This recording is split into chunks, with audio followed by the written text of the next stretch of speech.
ပိုင်းနှစ်ကအခုဒီအစာရှောင်ချင်းနဲ့ဆူတောင်းချင်းနားလေခွင့်ရလာတဲ့ခါမှာ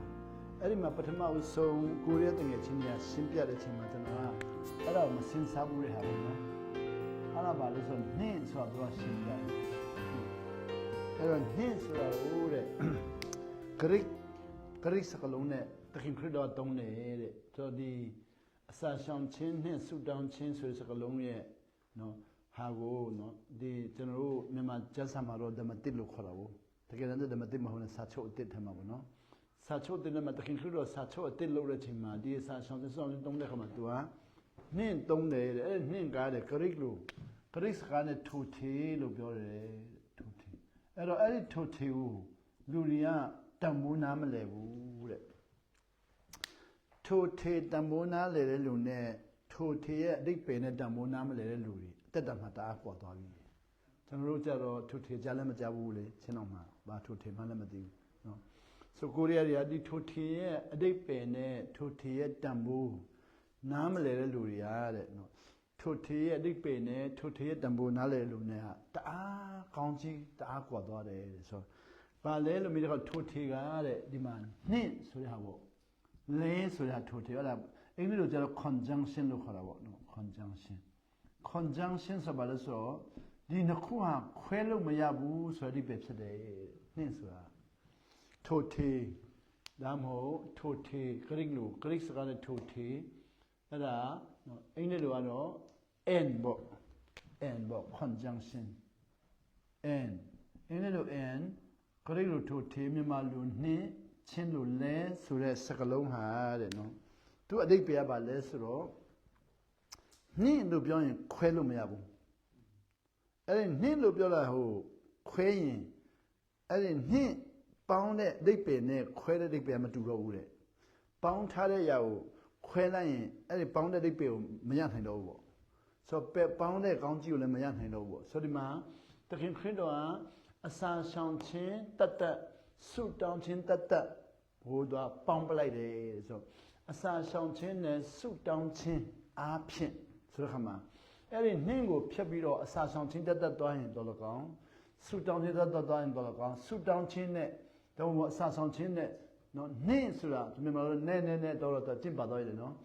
နှင်းပါတဲ့ဟာကိုနှင်းကိုဖြုတ်ပြီးတော့အဲ့ဒီနှင်းကိုဖြုတ်ပြီးတော့လဲကိုဖြုတ်ပြီးတော့ထိုထဲကိုဖြုတ်ပြီးတော့အန်ကိုဖြုတ်ပြီးတော့အစာဆောင်ချင်းတက်လို့ရင်ဆူတောင်းချင်းတက်လို့ရင်အဓိပ္ပာယ်ပြောင်းသွားနိုင်တယ်ဆိုတော့ကျွန်တော်လည်းစတော့နားမလဲဘူးဒါပေမဲ့တဖြည်းဖြည်းနဲ့နားလဲလာပြီဘာလို့ဆိုတော့ကျွန်တော်ကအစာရှောင်ခြင်းကိုတက်လုပ်ပလိုက်တာအစာရှောင်ခြင်းတက်လုပ်ပလိုက်တော့ပုံကံပဲဖက်ရောက်သွားတာပေါ့အစာရှောင်တာပုံကံရဲအောင်ဆန္ဒပြရဲအောင်မိမိဆန္ဒမပြည့်ဝမချင်းဆန္ဒပြရဲအောင်မိမိဆန္ဒမပြည့်ဝမချင်းပုံကံရဲအောင်ဆိုတဲ့ပုံကံနဲ့ဖက်ဖြစ်သွားတာပေါ့ဆိုပေမဲ့နိုင်ငံဆိုးရကိုခင်ဗျားတို့ကျွန်တော်ဆန္ဒမလုပ်မချင်းကနော်စာရှောင်မဲဆိုတော့ပုံကံချင်းဖြစ်သွားတာပေါ့ဆိုတော့နှင်းဆိုဆူတောင်းချင်းလို့ပေါင်းတဲ့ခါမှာတော့ပုံကံတဲ့ဖက်လုံးဝမပါတော့ဘူးစာရှောင်ချင်းနဲ့ဆူတောင်းချင်းဆိုအစာရှောင်ချင်းနဲ့ဆူတောင်းချင်းရောနာကလေးခတ်စမနာနောက်ပြီးတော့ prayer and fasting လို့ကိုရောပြောတဲ့ခါမှာပါလေသူကပုံကံတဲ့ဖက်မဟုတ်ပဲနာခံတဲ့ဖက်မှာမဖြစ်နိုင်တာဘာမှရှိမှာမဟုတ်ဘူးလို့ပြောလိုက်ပြီဆိုတော့ကျွန်တော်နာခံလို့ရှိရင်မဖြစ်နိုင်တာဘာမှမရှိတော့ဘူးအဲ့လိုမျိုးလေဖြစ်တော့ဆိုနားလည်မှုကတွဲတာဆိုအခုဒီစာချုပ်အစ်စ်မှာခရစ်တော်စာချုပ်အစ်စ်ချုပ်ပြီးတဲ့နောက်မှာနှင့်ကိုသုံးတဲ့နေရာတွေရှိတယ်ကျွန်တော်ခုလေ့လာကြည့်တဲ့အခါမှာနှစ်သုံးတဲ့နေရာဆိုတော့10ခုလောက်တိလာတာပေါ့10ခုလောက်တိလာတယ်အဲ့10ခုလောက်တိလာတဲ့ဟာခုတဖြည်းဖြည်းနဲ့သဘောပေါက်လာတယ်ဆိုတော့ဗာလဲဆိုခုမြန်မာခုသူတွေကျွန်တော်မေးတယ်နော်ယောက်ျားချင်းချင်းလက်ထပ်တာမိန်းမချင်းချင်းလက်ထပ်တာဆရာဘယ်လိုမြင်တယ်လဲအဲ့လိုမျိုးပေါ့ယောက်ျားချင်းလက်ထပ်တာကျန်းစာနဲ့ညီသလားမိန်းမချင်းလက်ထပ်တာဆိုအဲ့ဒါတွေကဟုတ်သလားမှန်သလားကောင်းသလားပေါ့ကျွန်တော်ပြောအဲ့ဒါကောင်းတာဆိုးတာနဲ့ဆွေးနွေးရင်မှားတာမှန်တာနဲ့ဆွေးနွေးရင်ဘယ်တော့မှအဖြစ်မထွက်ဘူးဒါဆိုတော့မနာခံတဲ့ဘက်ကိုရောက်သွားပြီဆိုကောင်းတာဆိုးတာနဲ့ကြည့်ရင်လူတွေကအကောင်းကြိုက်တယ်အဆိုးမကြိုက်ဘူးဆိုတော့အကောင်းပဲလိုချင်တော့တယ်အဆိုးမလိုချင်ဆိုးတဲ့လူကျွန်တော်ကဗာလဲမုန်းနိုင်တယ်အထင်သေးနိုင်တယ်ဆက်သွယ်ဖြစ်နိုင်တယ် နာဘန်ကိုအဖြစ်တော့ဟန်လေကျွန်တော်တို့တရားဆွဲနိုင်တာပေါ့နောက်မှားတာမှန်တာပြောရင်လူတွေပါလဲမှန်တဲ့လူကိုကြိုက်တော့ခါဆိုတော့မမှန်တဲ့လူကိုတရားဆွဲနိုင်တယ်မုန်းနိုင်တယ်အထင်သေးနိုင်တယ်ဒါမို့နော်ကျွန်တော်အဆက်အသွယ်ဖြတ်နိုင်တယ်ဆိုတော့ကျွန်တော်ကပါလဲမနာခံတော့ဘူးပေါ့ဆိုတော့နာခံခြင်းမနာခံခြင်းနဲ့ပြောလာတဲ့ခါမှာတဲ့နာခံခြင်းမနာခံတဲ့ခါမှာတော့တကယ်နာခံရင်ဖြစ်သွားပြီတကယ်နာခံရင်ဆိုးတဲ့လူကိုမမုန်းရတော့ခွင့်လွှဲရတော့တကယ်နာခံရင်ဆိုးတဲ့လူကိုအထင်မသေးရတော့လေးစားရတော့မယ်တကယ်နာခံရင်ဆိုးတဲ့လူကိုအပြစ်မမြင်ရတော့နော်လက်ခံပေးရတော့မယ်ဆိုနာခံခြင်းဟာ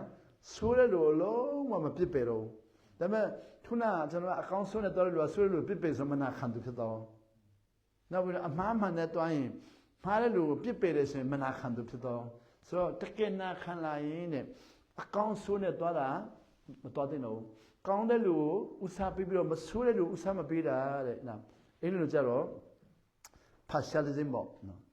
ခွဲခြားစိတ်ရှိသွားပြီနော်ဆိုတော့တကယ်ခရစ်တော်ကကျွန်တော်ခွဲခြားစိတ်မပေးချင်ဘူးမခွဲခြားရဘူးတဲ့နော်ကောင်းတဲ့လူကိုကြိုက်မကောင်းတဲ့လူကိုဖယ်မှန်တဲ့လူကိုကြိုက်မမှန်တဲ့လူကိုဖယ်တာတဲ့ဘာတာမဲ့တွေတော့မလုပ်နိုင်တယ်တဲ့ဆိုတော့အဲ့ဒါဘာတာမဲ့လို့ဆိုဘာတာမဲ့တွေရဲ့လုပ်ဖြစ်နေတယ်ဒီမှာရှင်တို့ကခရင်6အငယ်34 35 36မှာလေကောင်းတဲ့လူကိုလက်ခံမကောင်းတဲ့လူကိုဖယ်မှန်တဲ့လူကိုလက်ခံမမှန်တဲ့လူကိုဖယ်တာတဲ့ဘာတာမဲ့ဖျားမသိတဲ့လူတော်မှလုံနိုင်တယ်အဲ့ဒါတင်လို့လို့ရင်ပါအကျိုးကျေးဇူးခံစားမလဲဆိုတော့ကျွန်တော်ကအမှားမှန်နဲ့သွားတယ်အကောင်းဆုံးနဲ့သွားတာဘာအကျိုးကျေးဇူးမှမခံစားတော့ဘူးလေဘာတာမဲ့နဲ့တူတူပဲဆိုတော့မနိုင်မှလည်းခုပါလေကျွန်တော်ကခုခရင်လည်းအကောင်းဆုံးနဲ့သွားတယ်မှန်မှန်နဲ့သွားတော့ဘုရားဘာသာနဲ့တူတူပဲလေတာမန်တွေတူတူပဲလေဘာမှမရလို့ဆိုတော့တနပ်ပြင်းကိုလည်းပြင်းမယ်သူမတိုင်ကိုလည်းတိုက်မယ်သူတို့တင်ကိုလည်းတိတ်မယ်ဘာသူကျေးဇူးမှမရတော့ဘူးဆိုတော့နာကင်တကယ်နာခံရင်မှားတဲ့လူကိုထင်မသေးရဘူးမှားတဲ့လူမဖယ်ရဘူးမှားတဲ့လူကိုအရေးမယူရတော့ဘူးပေါ့ခွင့်လွှတ်ရတော့မှာပေါ့တကယ်နာခံရင်မကောင်းတဲ့လူကိုလည်းမဖယ်ရဘူးမနိုင်ရဘူးနော်လေးစားတော့ဆိုနာခံခြင်းမနာခံခြင်းမှာအဆဆောင်ခြင်းအတိတ်ပဲပေါ်လာတာပေါ့ဟိုတော့ဆာမဆောင်ရင်အမှန်မှန်နဲ့အကောင်းဆိုးနဲ့တွားရင်ရပြီလေနော်ရပြီနော်ဆာမဆောင်ဦးနောက်နဲ့သူမှားတယ်သူမှန်တယ်သူကောင်းတယ်သူမကောင်းရတယ်အခုတော့အစာရှောင်လာတဲ့ခါမှာဝိညာဉ်တော်လမ်းပြလာတဲ့ခါမှာအဲ့လိုမဟုတ်ဘူးတဲ့ဆိုဒီမှာအစာရှောင်ခြင်းနဲ့ဆုတောင်းခြင်းကနာခံခြင်းကိုမဖြစ်နိုင်တယ်ဘာမှမရှိတော့ဘူးဆိုဘလောက်ပဲဆိုးပါစေခုမလွတ်နိုင်ဘူးဆိုတာမရှိတော့ဘူး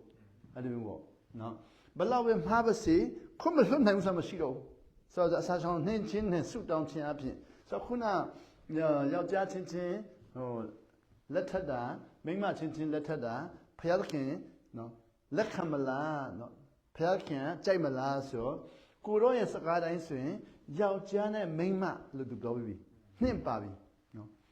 ဆိုတော့ယောက်ျားနဲ့မိန်းမကိုဖျားခင်ပေါင်းတယ်တဲ့ဘသူမှမကွဲစီနဲ့ဆိုတော့ယောက်ျားနဲ့မိန်းမကိုပေါင်းပြီးတော့နာခံတဲ့လူတော့မကွဲတော့ဘူးမနာခံတဲ့လူတော့ကွဲမယ်ဘာလို့ဆိုတော့ယောက်ျားမကောင်းရင်ကွဲမယ်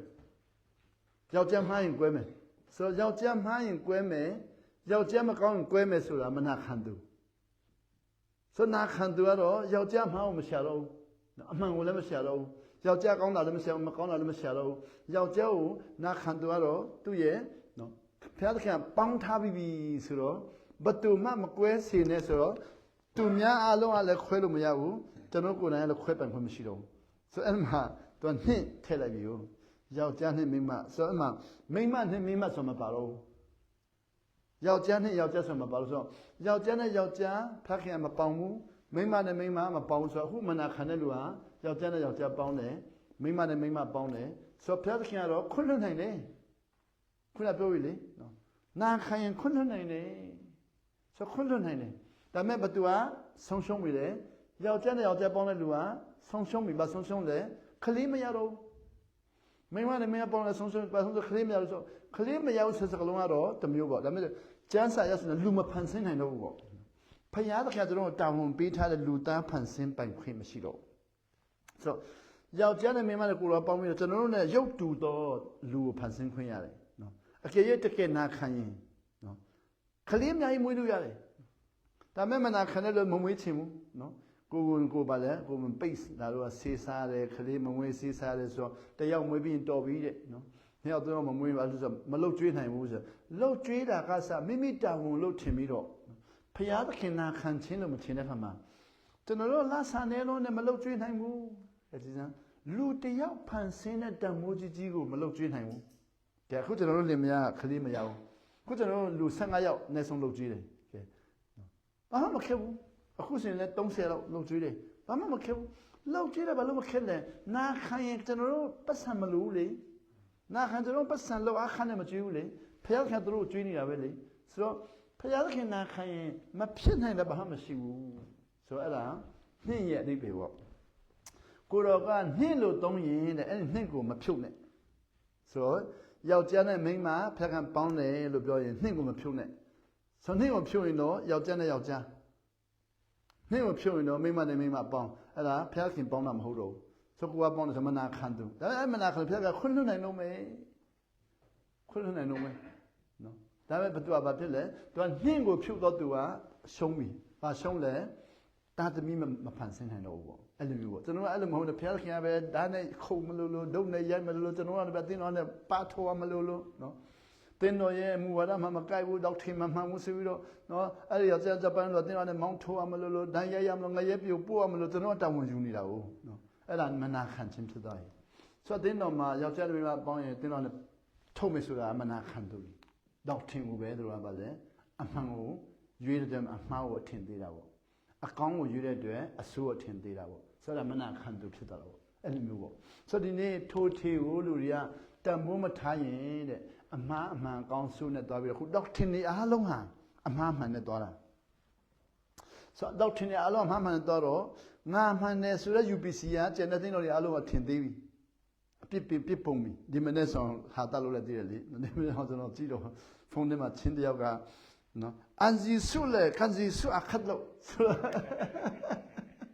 တို့ယေရှုနဲ့ကျွန်တော်ယေရှုမတူဘူးတဲ့တကယ်တော်တယ်သူပြောပြတော့အတိတ်ပဲတူတာကိုတစ်စက္ကလုံးပြောင်းပြလိုက်လေနော်အန်ဂျီဆုနေဒီလိုပြောတယ်ကန်ဂျီဆုဒီလိုပြောတယ်ဆိုအတိတ်ပဲတူတယ်ဒါပေမဲ့စက္ကလုံးကမတူဘူးလေဆိုအန်ဂျီဆုတို့ဒီအာဂျီအီအစီအီအစီအီအစီအီအမန်ဆိုအီနဲ့ဆုံးခိုင်းတော့ကန်ဂျီဆုတို့အစီတန်အစီတအလိုမျိုးတော့ဟိုဘကအီကျွန်တော်နှစ်ချင်းနေဆူတောင်းနေလေအီး9လုံးလောက်သုံးတယ်နော်ကျွန်တော်တို့ကမယ်တောင်တက်တုန်းကလည်းဆင်းတော့စိုက်ခွာမှလေသူ3ရက်သာသားဆောင်ပြီးပြန်လာတော့စံပြုတ်ချက်ပြီးရလေမှဆက်လို့အဲ့ဒီစိုက်ခွာရဲ့လူကြီးကိုဆူတောင်းခိုင်းတော့လေသူကဆူတောင်းတာအီးအဆတောင်းတာလေအီးနဲ့အီးအတိတ်တော့တော့အီးတင်တော့အာမင်ကန်တော့အီးကပလင်ငါဟောမှန်ဆိုဟိုလက်တွေ့จงมาမရှိသေးဘူးเนาะဟိုအကန်တော့ဘစ်တူနစီအီဆိုနကန်ငိုင်ချမ်အီနကန်ဇန်ဖာနာအီကမဇန်နကိုင်တန်နာအီ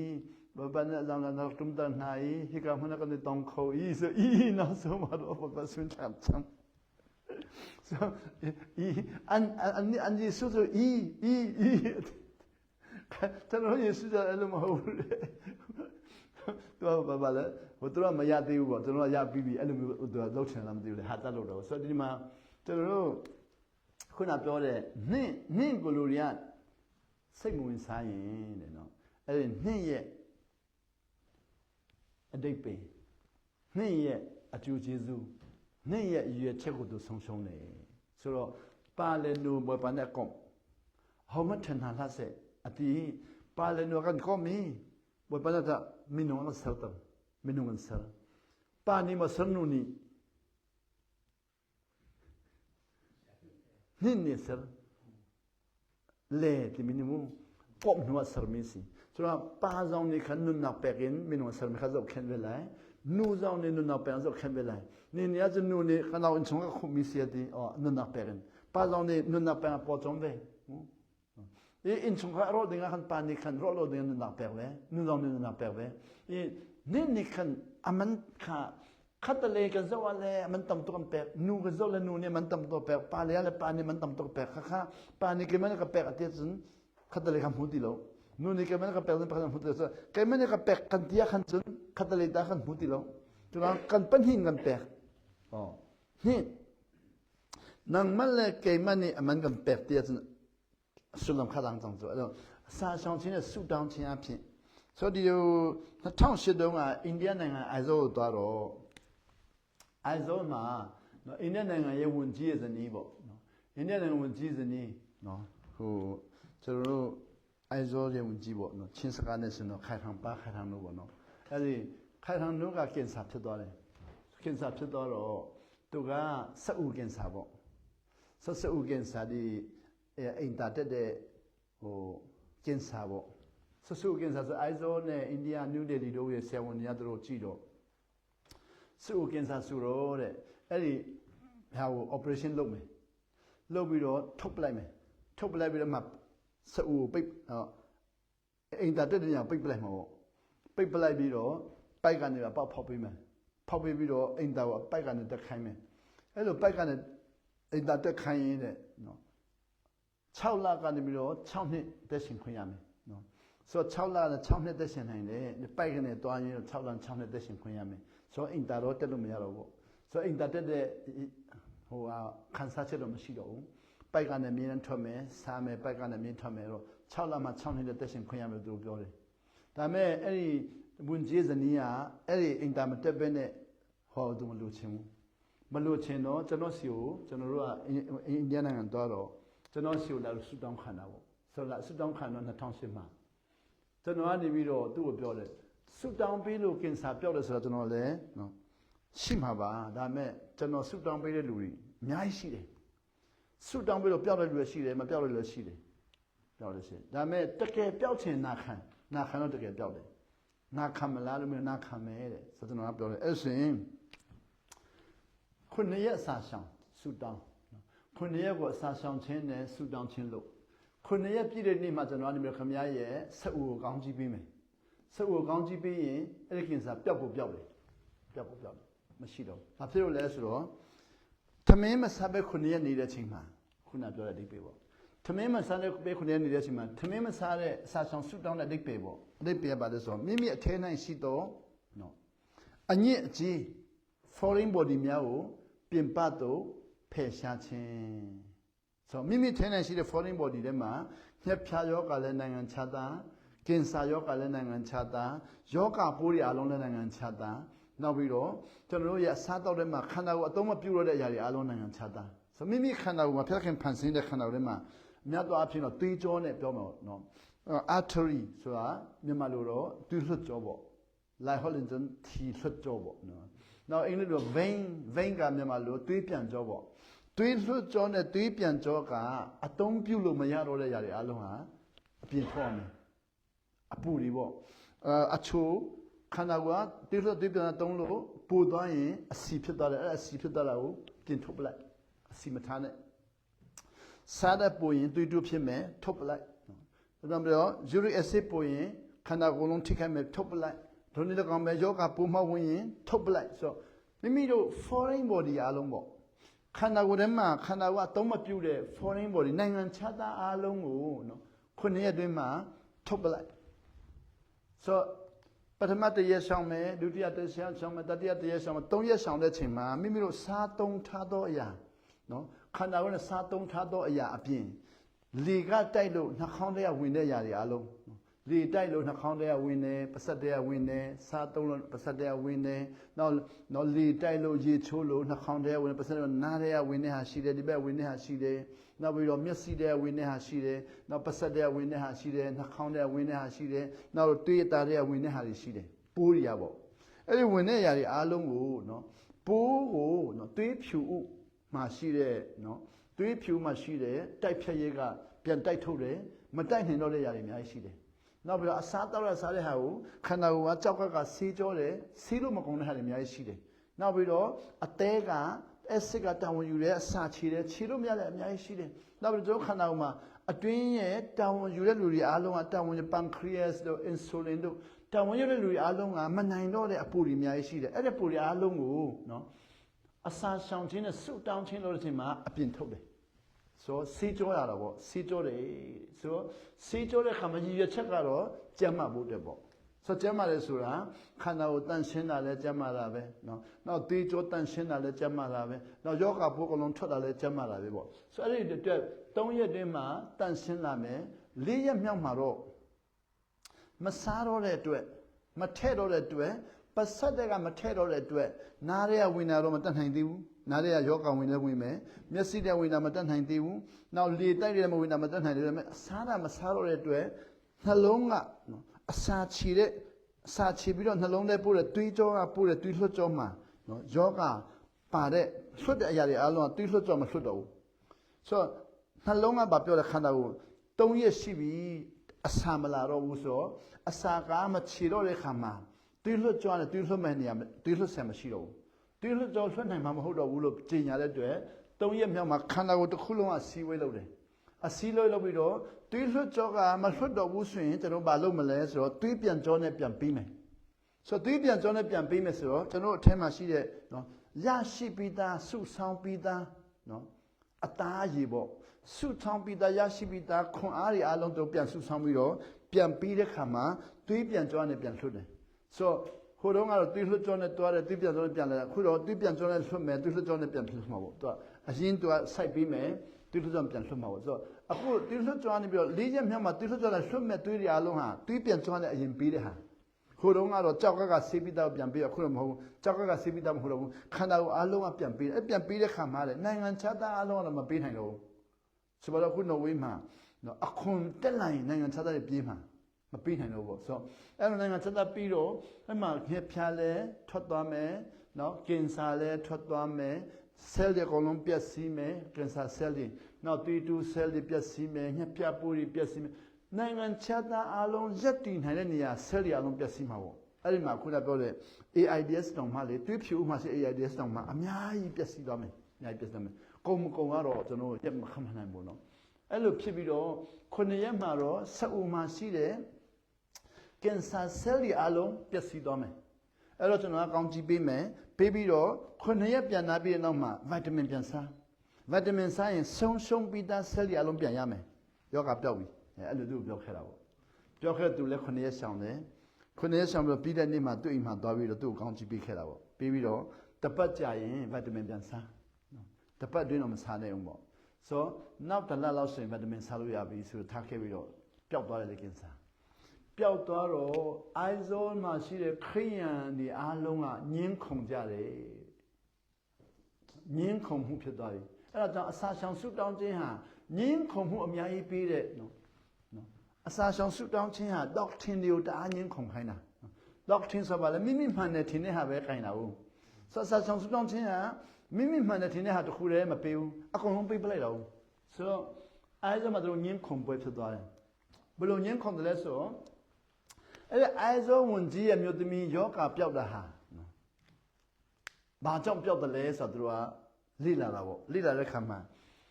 Sia Uba Uga, suit down below, Piaude, Sudo Sudu. Now, number 10, a sashan suit down low, Piaude, Sudo Sudu. Now, number Donjaro, see Salu Piaude. See, when you be a sea Salu Piaude, so the soup. So I am Mutimiale, to know how to do a suit down be there as I let sound, see the salis or don't cook. So be ha Piaude, so me and Conjaro. Yin Coneluria, don't cook alone, Lemacanheim. Lemacanheim, no, Sia Uba, suit down below Piaude, so Luria, I to Kuvetero. See about sit down below Piaude, so that Tigayon. Now we know the Bega Sasson, Perla Sasson, Lobos of that Tigayon. Now see also see when I don't see below Piaude Gayon, so the Yin Conjavi, so Paya John the John Man, Yin Conjavi. I don't must say, I think not the Basin, but tell dinner about, but tell dinner. I don't also salon, then my Dashiro, Yin Conjavi. Yin Conjaro, not town set down ma. So no, I don't get dollar, so Nan Javo. Nani I look at Maria, but tell you no chat me at no, but there's a Sia Ubaula, take Jesus in the European fishing became a hobby fishing became a Bapiana rose. Any one G and Mutimi Yoga Peltore, a Huti Peltore, Pelcuro, Jack Luni Luyami. So the two of your cell, Uba was don't be looked out a little who do not think about the soup.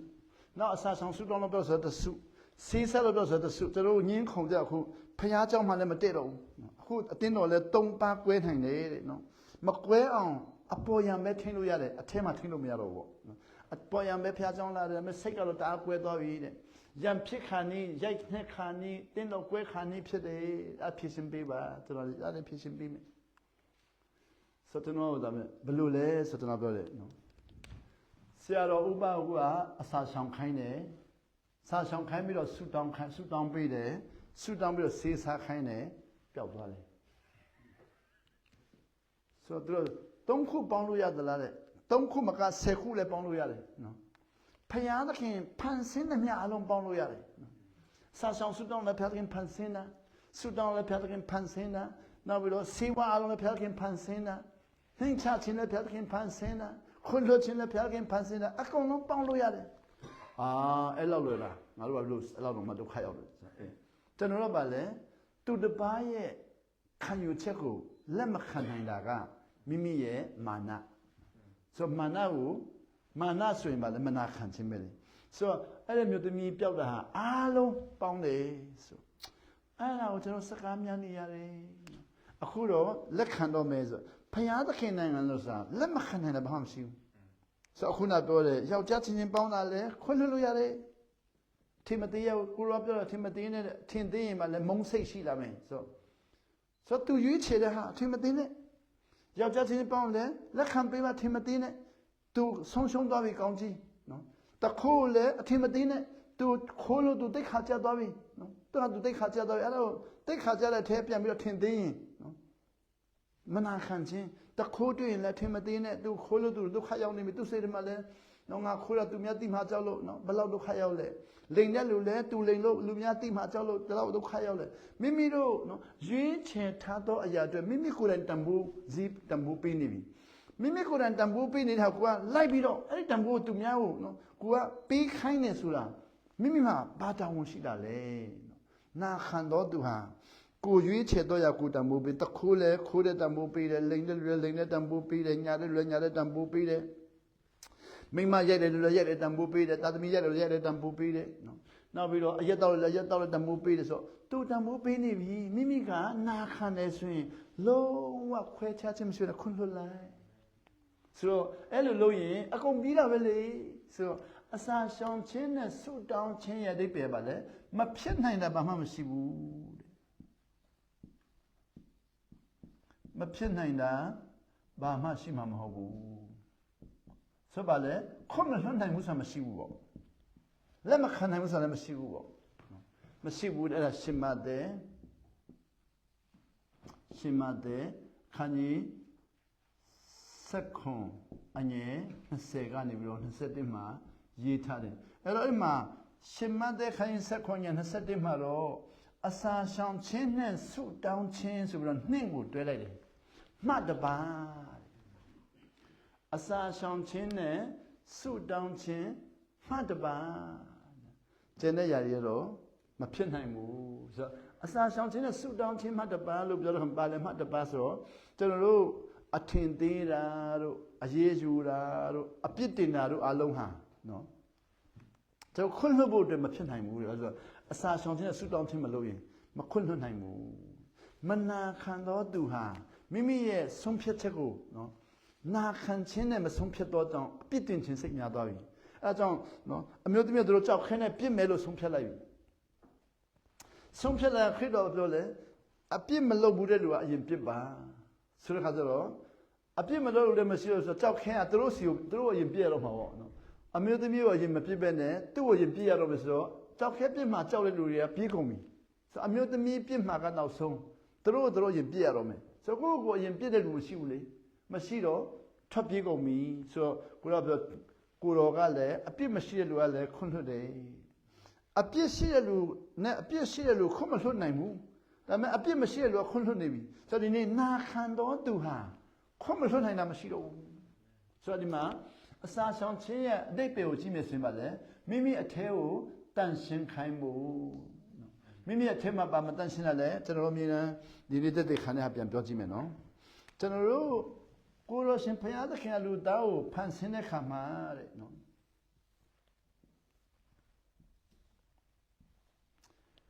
ခန္ဓာကိုsorry မြန်မာလိုရေးရမှာတော့နော်ခန္ဓာကိုပေးတယ်နောက်ပြီးတော့စိတ်အဲ့နဲ့တော့ mind ပေါ့ mind နောက်ပြီးတော့နှလုံး heart နှလုံး heart ပြီးတယ်နောက်ပြီးတော့ spirit ဝိညာဉ်ပြီးတယ်တချို့လူတွေကအဲ့ဒီ၄ခုတော့မသိလို့မသိဘဲနဲ့တည်သွားတဲ့လူအများကြီးရှိတယ်ပေါ့ဖျားသခင်လူသားကိုဖန်ဆင်းတဲ့အခါမှာတဲ့နော်ခန္ဓာကိုပြီးတယ်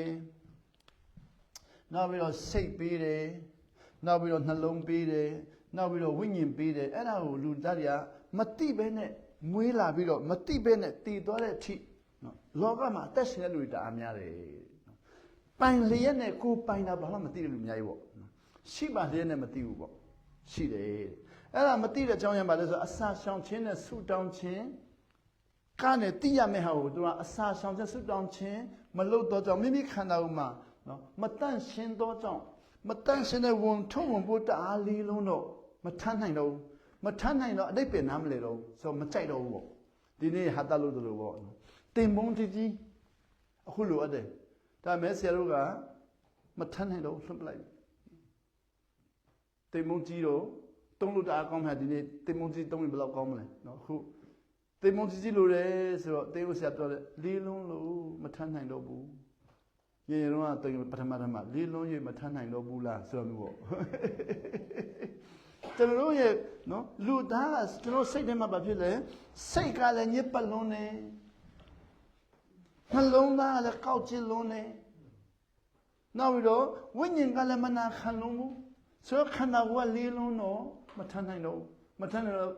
စိတ်ရတဲ့ပဲလည်းစိတ်မဝင်စားတော့နှလုံးရတဲ့ပဲလည်းစိတ်မဝင်စားတော့ဝိညာဉ်ရတဲ့ပဲလည်းစိတ်မဝင်စားတော့ငါတည်တော့မှာပဲလို့ပဲမြင်နေထင်တယ်နော်ကိုယ်ပိုင်တဲ့ပစ္စည်းကိုထိုင်းရင်ငါတည်မှာပဲဆိုတော့မိမိရဲ့ပိုင်ဆိုင်ပစ္စည်းကိုတာဝန်ယူငါတည်မှာပဲဆိုတကယ်တမ်းကျတော့ပိုင်ဆိုင်တဲ့ပစ္စည်းကလေးလို့မဟုတ်ဘူးပိုင်ဆိုင်တဲ့ပစ္စည်းကိုကျွန်တော်တို့ကဝန်ထုတ်ဝန်ပိုးတင်လိုက်တာကိုညစ်ပတ်ခိုင်းတာကိုဆိုတော့စိတ်ကိုလည်းညစ်ပတ်ခိုင်းတယ်နှလုံးသားကိုလည်းကောက်ချစ်ခိုင်းတယ်ခန္ဓာကိုယ်ကိုလည်းမတရားစားခိုင်းတယ်နော်လူအပ်တာမစားဘဲနဲ့နော်ကြိုက်တာစားတဲ့ခါမှာဝိညာဉ်ကလည်းမနာခံတော့တဲ့ခါမှာမိမိရဲ့ဘဝကိုတာဝန်ယူဖို့ကလေးလုံး၍မထမ်းနိုင်တော့ဘူးဆိုတော့အစာရှောင်ဆုတောင်းခြင်းအားဖြင့်ဒီစိတ်ညစ်ပတ်တာကိုလည်းသိတယ်နှလုံးသားကောက်ချစ်တာကိုလည်းသိတယ်ခန္ဓာကိုနော်မကြမ်းမာတာကိုလည်းသိတယ်ဝိညာဉ်မနာခံတာကိုလည်းသိလာတယ်ဆိုတော့အဲ့ဒီသိလာတဲ့ခါမှာတဲ့အစာရှောင်ဆုတောင်းခြင်းပြီးအဲ့ဒါကိုဘာလို့မလဲဒီမှာတန့်ရှင်းစေခြင်းဆိုအတိတ်ပဲတော့တန့်ရှင်းစေခြင်းခန္ဓာကိုယ်လည်းတန့်ရှင်းစေမယ်စိတ်လည်းတန့်ရှင်းစေမယ်နှလုံးလည်းတန့်ရှင်းစေမယ်ဝိညာဉ်လည်းတန့်ရှင်းစေမယ်ဝိညာဉ်တန့်ရှင်းစေခြင်းဟာနာခံခြင်းနဲ့တန့်ရှင်းစေရတယ်နာခံခြင်းဟာတန့်ရှင်းစေတယ်စိတ်တန့်ရှင်းစေတာတော့အမြင်ပြောင်းခြင်းအမြင်ပြောင်းပြီးတော့နော်မြင်ပြောင်းခြင်းနောက်ပြီးတော့နှလုံးသားကျတော့ခွင့်လွှတ်ခြင်းနဲ့ခွင့်လွှတ်ခြင်းနဲ့နောက်ပြီးတော့ခန္ဓာကိုယ်ကြတော့ဗာလဲခုနပြောလိုက်လျှောက်ခြင်းပေါ့ခန္ဓာကိုယ်တော့လိုက်လျှောက်မှာပေါ့နော်လိုက်လျှောက်ခြင်းအကောင့်ထဲပေါ်ခြင်းပေါ့လိုက်လျှောက်ခြင်းနဲ့ကျွန်တော်တို့တန့်ရှင်းခိုင်းလို့ရတယ်တန့်ရှင်းခိုင်းလို့ရတယ်ဆိုတော့တန့်ရှင်းခိုင်းတဲ့ခါမှာအမြင်ပြောင်းတာဟာနော်ရည်ရွယ်ချက်ပါအတွက်လေဆိုအမြင်ပြောင်းတာဟာရည်ရွယ်ချက်ကပါလေခုနအမြင်ပြောင်းတဲ့ခါမှာမိမိရဲ့နော်ခုနတင်ပုံးတအားလေးတယ်တအားလေးတာကိုတအားလေးတယ်လို့မြင်တာဘာဖြစ်လို့မြင်တယ်လဲဆိုတော့သုံးမဲ့နေရာမသိလို့အခုသုံးမဲ့နေရာသိရင်မလေးတော့ဘူးဆိုကိုပစ္စည်းပိုင်ဆိုင်ပစ္စည်းကိုသုံးမဲ့နေရာမသိရင်တအားလေးတယ်သုံးမဲ့နေရာသိမလေးတော့ကဲလူတယောက်ကိုငွေအိတ်တိတ်ပေးလိုက်မယ်ထမ်းခိုင်းမယ်ငွေအိတ်ကိုငွေအိတ်လို့မပြောဘဲနဲ့ထမ်းခိုင်းကြည့်မယ်သူထမ်းချင်မလားအထက်မှာပတ်စံဒေါ်လာ100တန်အကုန်လုံးထည့်လိုက်မယ်အိတ်နဲ့သူ့ကိုထမ်းခိုင်းမယ်ငွေအိတ်လို့မပြောဘဲနဲ့သူထမ်းမလားမထမ်းဘူးဒါပေမဲ့ငွေအိတ်ချာသိရင်ရောအေးအလေးချိန်กว่าလားအိတ်กว่าလားအတိတ်ပဲกว่าတယ်လေအေးကျွန်တော်ကအတိတ်ပဲနားမလဲတော့ရည်ရွယ်ချက်နဲ့ပျောက်သွားတာပဲလေနော်ဆိုဒီအိတ်ထန်းဆန်းတင်ရချင်းရဲ့ခမည်းကိုကျွန်တော်အားကိုးပါကျွန်တော်အမတော့ငွေအေးကလည်းလေးလိုက်တာဗာများလေးတယ်နော်ဆိုမထမ်းချင်တော့ ဒါပေမဲ့ငွေအိတ်မှန်းသိတော့ထမ်းချင်တဲ့ပြင်ခိုးတော့ခိုးချင်တယ်နော်ထမ်းတာတော့မှနော်ဟိုချီထမ်းတာတော့မှပူတော့ထမ်းအောင်မယ်ဆိုတော့ပူထမ်းရင်ပူရမှာဟုတ်နော်ဆိုတော့ကျွန်တော်တို့အတိတ်ပဲနားလည်လာတော့ရည်ရွယ်ချက်ကမြင်သွားတော့ရှိသွားတော့ရည်ရွယ်ချက်မြင်လာတဲ့ခါမှာတဲ့အကျိုးကျေးဇူးအများကြီးခံစားတာပေါ့ဆိုတော့ဒီမှာကျွန်တော်တို့စိတ်အမြင်ပြောင်းခြင်းဟာပါလေနော်ကျွန်တော်တို့လေးလို့နယ်လို့မြင်တာဟာနော်ပစ္စည်းလေးတော့ကြောင့်မဟုတ်ဘူးသုံးမဲ့နေရာမသိလို့အခုဒီနေ့သုံးမဲ့နေရာသိတဲ့ခါကျတော့အခုချိန်မှတနေရာမှာရှိမှန်းသိရင်တွားယူမယ်လေနော်ဆိုအခုတော့မရှိတာကြက်သွားဆိုတွားယူလို့မရတော့ဆိုအခုချိန်မှပြန်တွားယူလို့မရတော့ဆိုနော်အတိတ်ပဲတိလာရင်တဲ့ရည်ရွယ်ချက်လဲတိလာရင်အခုနော်စိတ်အမြင်ပြောင်းခြင်းအပြင်တဲ့နော်အမြင်ဟောင်းနဲ့အမြင်တစ်ပေါ့အမြင်ဟောင်းမှာတော့နှစ်ချင်းပဲကောင်းတယ်ဆိုတဲ့အမြင်ပေါ့အခုအမြင်ပြောင်းတယ်နှစ်ချင်းပဲကောင်းတယ်မဟုတ်တင်းတော်အားလုံးဟာနော်အကျိုးရှိတယ်ကောင်းကြည့်ပေးတယ်ဆိုမြင်လာတဲ့ခါမှာအမြင်ပြောင်းတော့ဟိုတော့ကနှစ်ချင်းမဟုတ်တဲ့လူကိုတင်သေးပါစေငရဲရောက်ပါစေလို့ဆိုတော့တိတော့စဉ်းစားတယ်နော်အခုတော့မဟုတ်ဘူးအဲ့ဒီအမြင်လူနှစ်ချင်းအမြင် AG အမြင် UPC အမြင်နော်စပတ်အမြင်နော်7 event အမြင်တွေကိုကျွန်တော်ကမျိုးလက်ခံလာတဲ့ခါမှာတော့နှလုံးသားမှာသူတို့ခွန့်လွတ်တက်လာတယ်ခွန့်လွတ်တဲ့ပြင်နှလုံးသားမှာပါလေငြိမ်းချမ်းလာတာပေါ့ဒီမှာတော့ခွန့်လွတ်ရင်ငြိမ်းချမ်းလာတယ်ကျွန်တော်တို့ကဟိုခရိယန်ကျမ်းစာမှာတော့မြန်မာနိုင်ငံငြိမ်သက်တယ်ပြောတယ်ကျွန်တော်ကတော့ငြိမ်းချမ်းတယ်ဆိုတာသုံးမယ်နော်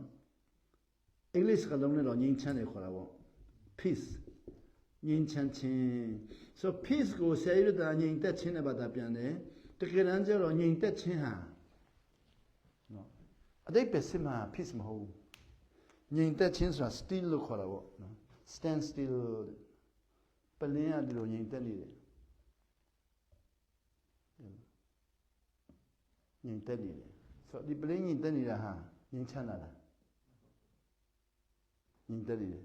ခုတိုင်နေရငြိမ်သက်နေတယ်ဒါလည်းမငြိမ်သက်နေတယ်ဒါလည်းမလှုပ်ဘူးငြိမ်သက်ခြင်းဆိုမလှုပ်ရှားခြင်းဟာနော်ငြိမ်သက်ခြင်းဟာနော်ငြိမ်ချမ်းခြင်းဟုတ်လားဆက်ဆံရေးအဖြစ်ဆိုရင်တော့တရားကငြိမ်သက်ခြင်းဟာငြိမ်ချမ်းရေးနဲ့ပုံပြလေးပြရတာပေါ့ဆိုတော့ဆက်ဆံရေးနဲ့ဆိုရင်တော့ငြိမ်သက်ခြင်းဆိုတာမရှိဘူးဆက်ဆံရေးမှာငြိမ်ချမ်းရေးပဲရှိတယ်ဆိုတော့ကျွန်တော်စိတ်ကငြိမ်သက်ခြင်းကိုစိတ်ဝင်စားဘူးငြိမ်ချမ်းခြင်းကိုစိတ်ဝင်စားတာတယောက်တည်းတနေ့မှာသွားထိုင်ခိုင်းရင်ထောင်ချတယ်ခေါ်တာပေါ့ထောင်ကျတာမငြိမ်သက်ဘူးလေခုလူတွေကမကြိုက်ဆုံးကတယောက်တည်းနေတာမကြိုက်ဆုံးလေထောင်ကျတယ်ဆိုတာတယောက်တည်းထားပလိုက်တာအဆက်တရားလုံးဖြတ်ပလိုက်တာထောင်ကျတယ်ဆိုစကလုံးရဲ့တကယ်အဓိပ္ပာယ်ဟာဆက်တရားလုံးဖြတ်ပလိုက်တာဆက်တရားအလုံးဖြတ်ပလိုက်တာအငြိမ်သက်ဆုံးပဲဒါပေမဲ့လူတွေကမကြိုက်ဆုံးကဆက်တရားဖြစ်တာမကြိုက်ဆုံးတရားရောက်လည်းမဆက်တဲ့လူတွေကမငြိမ်နိုင်ဘူးဆိုတော့လူတရားနဲ့ဆက်တဲ့အခါမှာငြိမ်းချမ်းရေးလို့ငြိမ်းချမ်းရပါလေခွတ်လွတ်ခြင်းမပါဘဲနဲ့ငြိမ်းချမ်းရေးရှာလို့မရဘူးလေလူတရားကိုခွတ်မလွတ်ဘဲနဲ့ဆက်ဆံလို့မရဘူးလေသူကကျွန်တော်သူ့ကိုဆက်ဆံရင်ကျွန်တော်သူဘာလို့မလဲမသိဘူးဆိုရင်တော့ဆက်ဆံမှုနည်းနည်းခက်သွားပြီလေနော်ဒါပေမဲ့ကျွန်တော်သူခွတ်လွတ်မယ်ဆိုတာသိရင်တော့ဆက်ဆံလို့လည်းသွားပြီစကားပြောရင်တော့ကျွန်တော်ကိုလူတွေကပြောတယ်ဆရာဥပဦးတဲ့အခုဖုန်းခေါ်လာတဲ့နော်ဟိုသူပြောကိုပြောဖို့မကောင်းတဲ့ဟာပြောမယ်တဲ့ဆိုတော့မပေါက်ကြစီနဲ့နော်တဲ့အေးမပေါက်ကြခိုင်းဘူးမပေါက်ကြခိုင်းဘူးအခုပြောတဲ့ဟာကတဲ့သူတစ်ပါးကြားရင်နော်အထင်တွဲနိုင်တယ်တဲ့မပြောပြီးနဲ့တော့မပြောပြီးဘူးဆိုတော့ကျွန်တော်တဲ့ဘသူမှမပြောဘူးနော်ဆိုတော့ကဲဘသူမှမပြောဆိုဖခင်သခင်တော့မပြောတဲ့သဘောဖြစ်သွားရင်ဘသူကမှဆိုတော့ဘသူမှမပြောဘူးနော်ဆိုဖခင်သခင်တော့မပြောခရစ်တော်တော့မပြောဝိညာဉ်တော်မပြောကျွန်တော်ပြောတော့မယ်ဆိုအဲ့လောက်ရှုပ်ဝဲတဲ့ဟာပြောတော့ကျွန်တော်နဲ့ပြန်တယောက်ပြန်ပြောရင်ငြိမ်းချမ်းတော့မလားပောက်ခွဲပြီလေမပြောသူပြောလာတယ်ပြောလေဟုတ်ကဲ့မပြောတော့ပါဘူးဟုတ်ကဲ့ဆိုတော့ဘသူမှမပြောဆိုတော့သူ့ကိုပြန်ပြောမလားသူ့လည်းမပြောရဘူးလေဟုတ်ကဲ့ဆိုပြီးရမှာတေးဦးဆရာကျမသူ့ကိုပြန်ပြောရလေနင်ခုနပြောတာငါပြန်ပြောမယ်နဲ့ဆိုဟာဘသူမှမပြောတော့သူပြောပြီနော်စကားလည်းတော့ဘသူမှမပြောဘူးသူပြောထားတဲ့ဟာကိုမင်းခုနပြောတာငါပြန်ပြောမယ်နဲ့ဆိုနော်ဟုတ်ကဲ့ဆိုနင်ခုနဒီလိုပြောတယ်ဆိုအဲ့ဒါနင်မှားတယ်ဆိုတော့ပြန်ပြောပြီလေဘသူမှပြောခိုင်းလို့သူပောက်ကွဲနေတဲ့ຢာကိုနော်ဖြေလွှတ်ချင်တာဆိုတော့ဟုတ်ကဲ့အာမင်ဟုတ်ပြီအာမင်ကောင်းကြည့်ပေးတယ်ပြီးပြီလေလုံးဝငြိမ်ချမ်းခိုင်းလိုက်တော့နော် ဆက်လည်းမပြောနဲ့တော့ဘယ်သူမှလက်ဆက်ပေးတာမဟုတ်ဘူးနော်အဲ့ဒါပြန်ပြောဖို့လည်းဘယ်သူမှလက်ဆက်မပေးဘူးနော်ဘာလို့အခါမှလည်းမရဘူးနော်ငြိမ်းချမ်းခိုင်းလိုက်တော့ပြီးပြီ peace ပြီးပြီကျွန်တော်တို့ကမဘယ်သူပြောရင်ကောင်းမလဲရှာလို့နော်ကိုကမပြောရင်ဗာလဲတေတော့မလို့လို့နော်ဘောတပါနဲ့အခိုက်ဆုံးဘောတပါမပြောနဲ့နော်ကျွန်တော်ပြောမယ်နော်ဘောတပါလည်းဘောတလို့မပြောနဲ့နော်နောက်ပြောတော့10ရက်လောက်ပြောတဲ့ခါမှာတော့နော်မပြောနဲ့ဆိုလို့တစင်းဆိုတော့တရားကခိုးလို့လည်းမပြောလို့နောက်ဆုံးကျတော့သူ့ကိုယ်တိုင်ကိုမပြောနဲ့လို့ဆိုတော့ပြောတော့မပြောနဲ့လို့ဆိုဟာအဲ့ဒါငါပြောတာပဲဘာသူပြောလဲမသိဘူးတင်းအောင်ဆရာပြောတာဖြစ်မယ်အဲ့လိုဖြစ်သွားတော့နော်ဆိုတော့ငြိမ်းချမ်းရေးမရတော့ဘဲနဲ့ဗာလဲငြင်းခုန်မှုဖြစ်သွားတော့ဆိုတော့ဒီအမြင်ပြောင်းပါတဲ့အမြင်ပြောင်းလဲကျွန်တော်တို့နော်မပြောနဲ့လို့ပြောရင်သူ့ကိုခွန့်လွတ်ပြီးမပြောနဲ့တော့သူခိုးတာဆိုလည်းမပြောနဲ့တော့အဲ့ဒါကိုတော့အင်္ဂလိပ်တွေကရေးတဲ့စာအုပ်ကျွန်တော်တို့ဖတ်တဲ့စာအုပ်တော့ပြောကြည့်မယ်နော်ကျွန်တော်တို့စာအုပ်တအုပ်မှာပြောတယ်ဆိုအဲ့စာအုပ်ကိုကျွန်တော်လည်းခုကောင်းစင်နေနေမမှတ်မိတော့ခွန့်လွတ်ပါနော်စာပေပညာရှင်တွေကတော့ဖတ်လို့ရမယ်နော်အင်္ဂလိပ်ယောက်ျားတစ်ယောက်နဲ့မိန်းမတစ်ယောက်ပေါင်းနေတဲ့ပေါင်းတော့သူ့ယောက်ျားသူ့မိန်းမကိုတအားယုံတယ်မိန်းမလည်းယောက်ျားကိုတအားယုံတယ်ယုံတော့သူတို့ကဘသူမှမပြောနဲ့ဆိုတော့သူကခဏသုံးတာပေါ့နော်မိန်းမလည်းဗာယောက်ျားပြောတယ်နော်ဘသူမှမပြောနဲ့နော်တဲ့ဟုတ်ကဲ့မပြောဘူးဆိုတော့သူကမိန်းမကသူ့အမြဲတမ်းရင်ဖွင့်တယ်ယောက်ျားလည်းဘသူမှမပြောနဲ့နော်လို့ပြောတယ်မိန်းမကိုအမြဲတမ်းရင်ဖွင့်နေတယ်ဆိုတော့လင်မယားဆိုတာရင်ဖွင့်မဲ့လူနှစ်ယောက်ကဘာပေါ်မှာတခြားလူမရှိဘူးကဲပြောချင်နော်ကဘာပေါ်မှာလင်မယားလောက်ရင်နှီးတဲ့လူတယောက်မှမရှိဘူးဆိုတော့မိန်းမကယောက်ျားကိုရင်ဖွင့်လိုက်ပြီအဲ့ဒါဘသူမှမပြောနဲ့လို့ပြောလိုက်ပြီဆိုကူကပြောမလားမပြောတော့ဘူးယောက်ျားလည်းဘသူမှမပြောနဲ့နော်လို့ပြောလိုက်ပြီဆိုမပြောတော့ဘူးအဲ့ဒါရင်ဖွင့်တယ်ခေါ်တယ်မိန်းမက तू မကောင်းလို့ယောက်ျားကိုတိုင်နေတာမဟုတ်ဘူး तू မခံနိုင်လို့ပြောနေတာဆို तू ရင်ဖွင့်လိုက်ပြီအဲ့တော့တဲ့နော်ဒီနေ့ကျတော့တဲ့ယောက်ျားကမိန်းမကိုပြောတယ်တဲ့ငါမိန်းမနော်သူများပြောမပြောဘသူမှပြောနေတော့ तू ပြောမပြောငါတိချင်ဆိုပြီးဘာပြောလဲငါလူတယောက်ကိုတတ်တယ်ငါလူတယောက်တက်ပြီးတော့နော်ဟိုအင်ဘေဟိုအဆွမ်းမနော်အိမ်နဲ့တမိုင်ဝေးတဲ့နေဟိုတောင်အောင်တစ်ပင်အဲ့ဒီတစ်ပင်အောက်မှာမြေတူးပြီးတော့မြုပ်လိုက်ပြီအဲ့ဒါဘသူမှမပြောလဲနော်အဲ့ဒါပြောရင်ကျွန်တော်မိသားစုအလုံးဒုက္ခရောက်မယ်ဖန်ခံရမယ်ဆိုတော့မပြောနဲ့တော့မိမလည်းမပြောဘူးဆိုတော့ထားလိုက်ဟုတ်ပြီနော်မပြောဘူးအဲ့မပြောဘူးဆိုတော့တနေ့ကျတော့မိမနဲ့ယောက်ျားနဲ့စကားများလာတယ်စကားများလာတော့မိမပြောတယ်တဲ့နင်ငါ့ကိုအဲ့လိုလုပ်ရင်နင်ငါ့ကိုမင်းကတိုင်မယ်လို့ပြောတယ်တဲ့အဲ့နဲ့အေးတိုင်ပါဘာဖြစ်ပြောမှာဆိုရဲကိုသွားတိုင်တယ်ကျမယောက်ျားကလူကိုတတ်တယ်ဆိုတော့သွားတိုင်တယ်အဲ့နဲ့လူကိုတတ်တယ်ဆိုတော့သွားတိုင်တော့အဲ့နဲ့ရဲကနေပြီးတော့ဘယ်မှာတတ်တယ်လဲဆိုအဲ့တော့တတ်တယ်ဆိုတော့မြေမှာမြုပ်ထားတယ်ဆိုတော့ရဲရလာပြီးတော့ယောက်ျားကိုလာပြီးတော့ဖမ်းတာပေါ့ဖမ်းတော့ကဲမိမကတိုင်တယ်နော်ယောက်ျားကိုတိုင်တယ်နော်လူတတ်တယ်မြေကြီးမှာမြုပ်တယ်လို့ပြောတဲ့အကြောင်းမိမတိုင်ချက်ချက်ရခင်ဗျားထောင်ကြမယ်ဖမ်းတယ်လို့ပြောတယ်အဲ့နဲ့ယောက်ျားပြောတယ်ကျွန်တော်ကသူ့ကိုမပြောနဲ့လို့ပြောထားတာ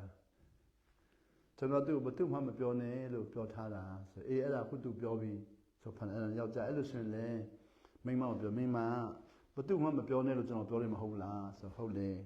ဆက်လို့ရှိရင်အခုမိမပြောပြီးဆိုကျွန်တော်ဖန်ခံတော့မှာပေါ့လေဟုတ်ကဲ့ဖန်ခံပါဆိုဖန်ခံလိုက်တယ်ဖန်ခံတော့အမှထောင်ကျတော့ယောက်ျားထောင်ကျတော့ထောင်ကျတဲ့လူတွေအားလုံးဟာတရားရုံးမှာစစ်ရမယ်ဘသူမှတရားရုံးမှာစစ်ရင်ထောင်ချလို့မရဘူးဆိုယောက်ျားကိုသူတို့ထောင်ချပြီးတော့တရားရုံးမှာစစ်တယ်တရားရုံးမှာစစ်တော့တက်တရားဘသူလဲမိမဆိုတော့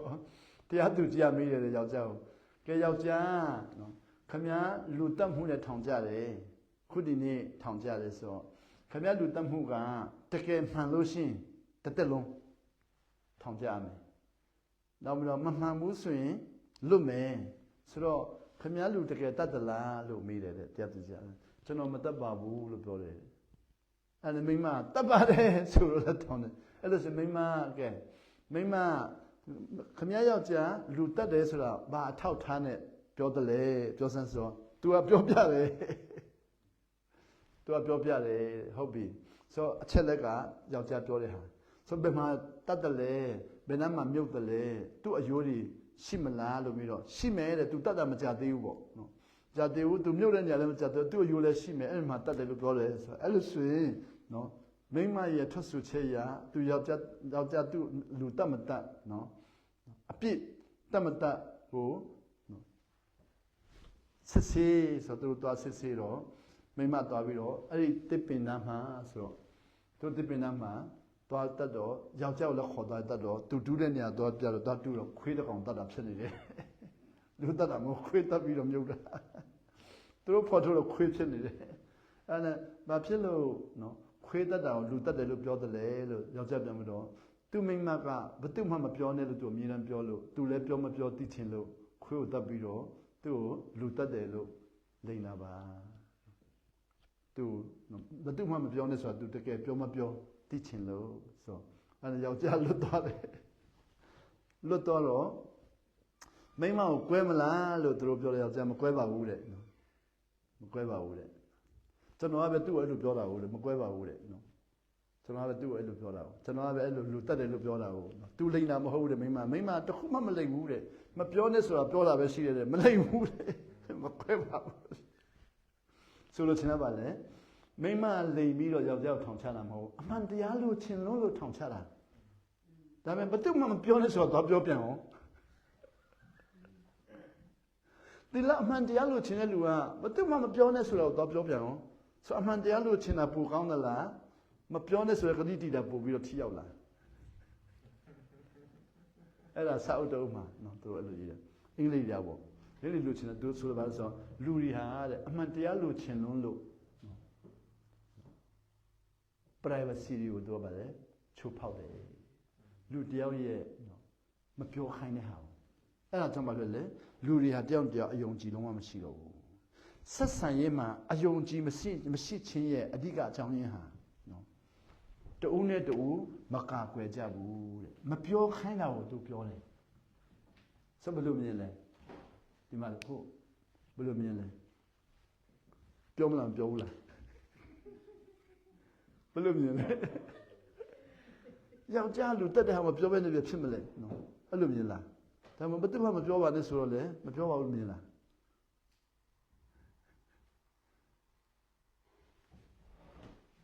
အမြင်မပြောအမြင်ဟောင်းနေကြတော့လူတက်တာယူမပြောဘဲဖြစ်မလဲအဲ့လိုမြင်လားဒါမှဘယ်သူမှမပြောနဲ့ဆိုမှတော့ဂတိပေးပြီဆိုမပြောတော့ဘူးအဲ့လိုမြင်လားဆိုဆက်ဆံရေးမှာတော့တဲ့နော်မပြောခိုင်းရင်မပြောနဲ့ဘာလို့သူ့လုံခြုံရေးကိုကျွန်တော်တို့တောင်းပေးလိုက်တာ哦ကျွန်တော်လုံခြုံရေးတောင်းဝင်ယူပေးပါမပြောနဲ့ဆိုတော့ကိုကသူ့လုံခြုံရေးတောင်းဝင်ယူဆိုတော့အဲ့ဒါဆိုသူလူတတ်တော့သူများပြောပါစေလေဖျားသခင်အချင်းတိုင်းသူများကိုခိုင်းမစေလေနော်ဖျားသခင်အချင်းတိုင်းလူတယောက်အပြစ်တကယ်လုပ်တယ်လို့ဖြစ်ရင်အချင်းတိုင်းပေါ်မှာပဲလေကျွန်တော်တောင်းဝင်ပေးတာမပြောနဲ့လို့တောင်းပေးထားဆိုဒီနေ့ဆက်ဆံရေးရဲ့နော်ဆက်ဆံရေးမှာတဲ့အမြင်ပြောင်းခြင်းလူတယောက်ကိုနော်မိမိအမှန်တရားလို့ချင်ပါတယ်ဆိုပြီးတော့လူတယောက်ကိုဗာလဲလုံခြုံရေးတောင်းမယူတာလို့လူတယောက်မကာကွယ်တာလို့မကယ်တာလို့အဲ့ဒါတစ်ခုနောက်တစ်ခုပြန်ပြောကြည့်မယ်နောက်တစ်ခုကျတော့နောက်တစ်ခုရေးတဲ့လူကတော့ဘာတူလဲလို့မသိဘူးဒါပေမဲ့ Shakespeare ဖြစ်နိုင်တယ်နော်ဘာပြောတယ်လဲဆိုတော့လင်မယားနှစ်ယောက်ရှိတယ်တဲ့လင်မယားနှစ်ယောက်ဆိုသူတို့နှစ်ယောက်တအားချစ်ကြတယ်တဲ့တအားချစ်ကြတဲ့လူတယောက်ကဘာပြောဆိုမင်းယောက်ျားမင်းတအားချစ်တယ်နော်တဲ့ဟုတ်တယ်ချစ်တယ်တဲ့မင်းငါပြောမယ်နော်သူ့မပြောနဲ့ဆိုမင်းယောက်ျားအမည်ရှိတယ်ချင်းစကားနဲ့မိကေလေမိကေဆိုပါလေဟိုပေါ့ဟိုတုန်းကအင်္ဂလိပ်ခေတ်တုန်းကသူကဟိုတုန်းကအင်္ဂလိပ်ကမိကေကိုယုံတာဟုတ်မင်းယောက်ျားနော်လူဝင်ပေါ့အမည်ရှိတယ်အဲ့ဒါအမည်ရှိတော့သူကမင်းကိုမပြောဘူးဖွက်ထားတယ်ညအိပ်ပျော်တဲ့ချိန်မှာအဲ့ဒီအမည်ကိုသွားခိုင်းအမည်ရှိတယ်တဲ့မင်းကလေးပြောပြတယ်ဆိုကြမင်းကလေးရတယ်ဟုတ်ပြီယောက်ျားကပြန်ပြောတယ်မင်းနော်မိကေနော်မင်းဖြင်ဝင်ညမှာနှိုက်လိုက်မယ် အမြင့်တရိထားဆိုတော့ယောက်ျားလည်းမိန်းမဖြစ်နိုင်မှာကိုကြောက်ပြီးတော့အမြင့်တရိထားတယ်မိန်းမလည်းယောက်ျားရအမြင့်ကိုခိုင်ပေါ်မြင်နေကြိုးစားတယ်ဆိုအဲ့တော့ကြိုးစားရင်နဲ့နောက်ဆုံးကျတော့မိန်းမယောက်ျားရအမြင့်ရှိမရှိကိုခိုင်ချင်လို့ယောက်ျားအိပ်ပျော်ပြီဆိုတော့လည်းအမြင့်တမ်းကြိုးယောက်ျားလည်းမိန်းမဖင်ခိုင်မှာကြောက်လို့အမြင့်တမ်းနော်တတ်မှဆိုလို့အမြင့်တမ်းတရိထားတော့နောက်ဆုံးမိန်းမယောက်ျားအိပ်ပျော်ပြီဆိုဖင်သွားကြတော့ယောက်ျားလည်းအမြင့်ရှိတယ်ဆိုတော့ဆန်းတော့ယောက်ျားလည်းဖင်ကိုတတ်တော့မဆိုပြီးတော့ခါပြေးတာပေါ့ဆိုတော့ယောက်ျားလည်းမိန်းမကိုမိကေဖင်ကိုခိုက်တယ်ဖင်ကိုက်ဖို့ကြိုးစားတယ်လို့ခံစားတယ်မိန်းမလည်းယောက်ျားကိုမိကေအမြင့်ရှိမှသူမပြောချင်ဘူးဆိုပြီးတော့သူတို့တရားဆွဲတယ်တရားဆွဲတော့ယုံမှယောက်ျားဖင်ကိုကြည့်တော့အမြင့်မရှိဘူးအဲ့ဒါလည်းမင်းရောသူဘာလို့နင်းယောက်ျားဖင်ကိုအမြဲတမ်းကင်တာတော့ဆိုတော့အမြင့်ရှိတယ်လို့ပြောလို့အမြင့်ရှိမရှိသိချင်လို့ဆန်းတာလို့ပြောတယ်မရှိဘူးဆိုလူတွေပါလေမပြောနဲ့ဆိုတာကိုလူတွေကတအားပြောချင်တယ်နောက်လှုပ်ဝက်ချက်ဆိုတော့လူတွေကတအားဖော်ချင်တယ်အဲ့ဒါကြောင့်စာရန်လာအေဝိကိုနော်ဖယားသခင်ကတူလောက်ဖြစ်မှာဆိုလို့နော်မနာခံခိုင်းတာဆိုတော့သူကမနာခံရင်တူလောက်ဖြစ်မယ်ပေါ့ဆိုမနာခံရင်ပြိုင်လို့ရပြီလေနာခံရင်လုံးဝပြိုင်လို့မရဘူးလေဆိုနာခံခြင်းရဲ့လှုပ်ဝက်ချက်ကပြိုင်ဆိုင်မှုကိုပျောက်ကင်းစေတယ်မနာခံခြင်းရဲ့လှုပ်ဝက်ချက်ကပြိုင်ဆိုင်မှုအားလုံးကိုဖွင့်ပြလိုက်တယ်လမ်းဖွင့်ပြလိုက်တာပေါ့ဆိုကိုယ့်အဖေလည်းပြိုင်လို့ရတယ်ကိုယ့်အမေလည်းပြိုင်လို့ရတယ်ကိုယ့်ဆရာကြီးလည်းပြိုင်လို့ရတယ်ကိုယ့်ရဲ့တထေးလည်းပြိုင်လို့ရတယ်မနာခံခြင်းလှုပ်ဝက်ချက်ကပြိုင်ဆိုင်မှုအားလုံးကိုလမ်းဖွင့်ပေးတယ်နာခံခြင်းရဲ့လှုပ်ဝက်ချက်ကပြိုင်ဆိုင်မှုအားလုံးကိုငြိမ်းချမ်းစေတယ်ဆိုအမြင်ပြောင်းပါလဲပြိုင်ဆိုင်တဲ့စိတ်ဟာမနာခံခြင်းဆိုမိမိရဲ့နော်စိတ်ကိုညတိုင်းမအိပ်ဘဲနဲ့ယောက်ျားအမိကိုင်မှုကိုစူးစားတယ်ယောက်ျားလည်းမအိပ်ဘဲနဲ့မိန်းမဖင်ကိုနိုင်မှဆိုလို့ညတိုင်းမအိပ်ဘဲနဲ့နိုးနေရတယ်နောက်ဆုံးမှတော့အိပ်ပျော်ခါနီးလေးမှာဖင်ကိုတွန်းလှုပ်လိုက်တော့သူကလည်းတတ်တော့မယ်ဆိုပြီးတော့ပြေးတယ်အဲ့ဒါနောက်တစ်ခုရှိသေးတယ်နော်6ပြကြီးတာပဲဖြစ်မယ်နော်မချစ်တော်လဲအောင်ကနန်ဆိုတာရှိသေးတယ်နော်အဲ့ဒီမချစ်တော်လဲအောင်ကနန်ဆိုပါလဲဆိုတော့လူတယောက်ကတဲ့ခုနကပြောမနာခံခြင်းကြောင့်လူတယောက်ကမနာခံခြင်းကြောင့်တယောက်တည်းစူးစမ်းရှာဖွေရင်းနဲ့နော်ကျွန်းရောက်သွားတယ်တဲ့ကျွန်းရောက်သွားတယ်ဆိုလူတွေနဲ့မပေါင်းချင်လို့ပေါ့ခုကျွန်တော်တို့လည်းလူတွေနဲ့မပေါင်းချင်လို့နော်ကျွန်တော်အဆာဆောင်ဆူတောင်းချင်းမလုပ်ရင်လူတွေပါလေငါကွာငါအတော်ဆုံးငါအသက်ဆုံးငါအမှန်ဆုံးနော်ငါအဖြောင်းဆုံးငါအယိုသားဆုံးငါလောက်လူတွေမယိုသားဘူးငါလောက်လူတွေမဖြောင်းမမငါလောက်လူတွေမကောင်းဆိုတော့အဲ့လိုလှုပ်လာတဲ့ခါမှာရှင်းပြအဲ့လူကအဲ့လိုလှုပ်ရင်းနဲ့ကျွန်းရောက်သွားတယ်တဲ့ကျွန်းရောက်သွားတယ်ကျွန်းရောက်သွားတော့လူမရှိတော့ဘူးပေါ့ဆိုတော့လူမရှိတော့ဘူးငါနေလို့ရပြီကြိုက်တယ်လို့နေလို့ရပြီနော်ငါ့ကိုအနှောက်အယှက်ပေးမဲ့လူလည်းမရှိတော့ပြိုင်ဆိုင်မဲ့လူလည်းမရှိတော့ငါ့ကိုထိခိုက်မဲ့လူလည်းမရှိတော့ငါ့ကိုလမ်းမှားရောက်စီမဲ့လူလည်းမရှိတော့နော်ငါနဲ့ပြိုင်ဆိုင်လည်းမလို့တော့ဆိုငါနေလို့ရပြီဆိုအဲ့မှာကျွန်းမှသွားနေတယ်တဲ့သွားနေတနေ့ကျတော့မမျှော်လင့်မဲ့နဲ့အပြူမတယောက်နဲ့တွေ့သွားတယ်အပြူမတယောက်နဲ့တွေ့တော့ဟာချောလိုက်တာဆိုရတဲ့အပြူမကိုသူစကားပြောတယ်ပြောတော့ပြူမလည်းငါလဲတဲ့လူမရှိလို့တဲ့ယောက်ျားကိုရှာနေတဲ့နဲ့နင်းကိုတွေ့ငါတွေ့တယ်တဲ့နော်ဆိုအဲ့ဒီကျွန်းမှာလူတယောက်မှမရှိတော့သူကလည်းအပြူမကိုချောတော့အဲ့ဒီစင်ငါတို့နှစ်ယောက်လက်ထပ်ရအောင်လက်ထပ်တယ်လက်ထပ်ပြီးတော့သူတို့ကျွန်းမှာပျော်ကြတယ်ပျော်ရင်းနဲ့တနေ့ကျတော့တဲ့အဲ့ဒီယောက်ျားကအဲ့ဒီမြို့သမီးတကယ်ချောတဲ့မြို့သမီးကိုတဖြည်းဖြည်းနဲ့လူဝမှန်းသိလာတယ်တဲ့နော်ခုနပြောအမီမိကေပေါ့လူဝမှန်းသိလာတယ်တဲ့လူဝမှန်းသိလာတော့တဲ့အဲ့နဲ့သူကတိသွားပြီဆိုပြေးရတော့မယ်ဒါမဲ့အဲ့ဒီကျွန်းကနေသူကလွတ်နိုင်တဲ့လမ်းကြောင်းသူမတွေ့တော့ဘူးဆိုပါလို့ကလည်းမချစ်တော်လဲညတိုင်းအောင်ကနန်းနေရတယ်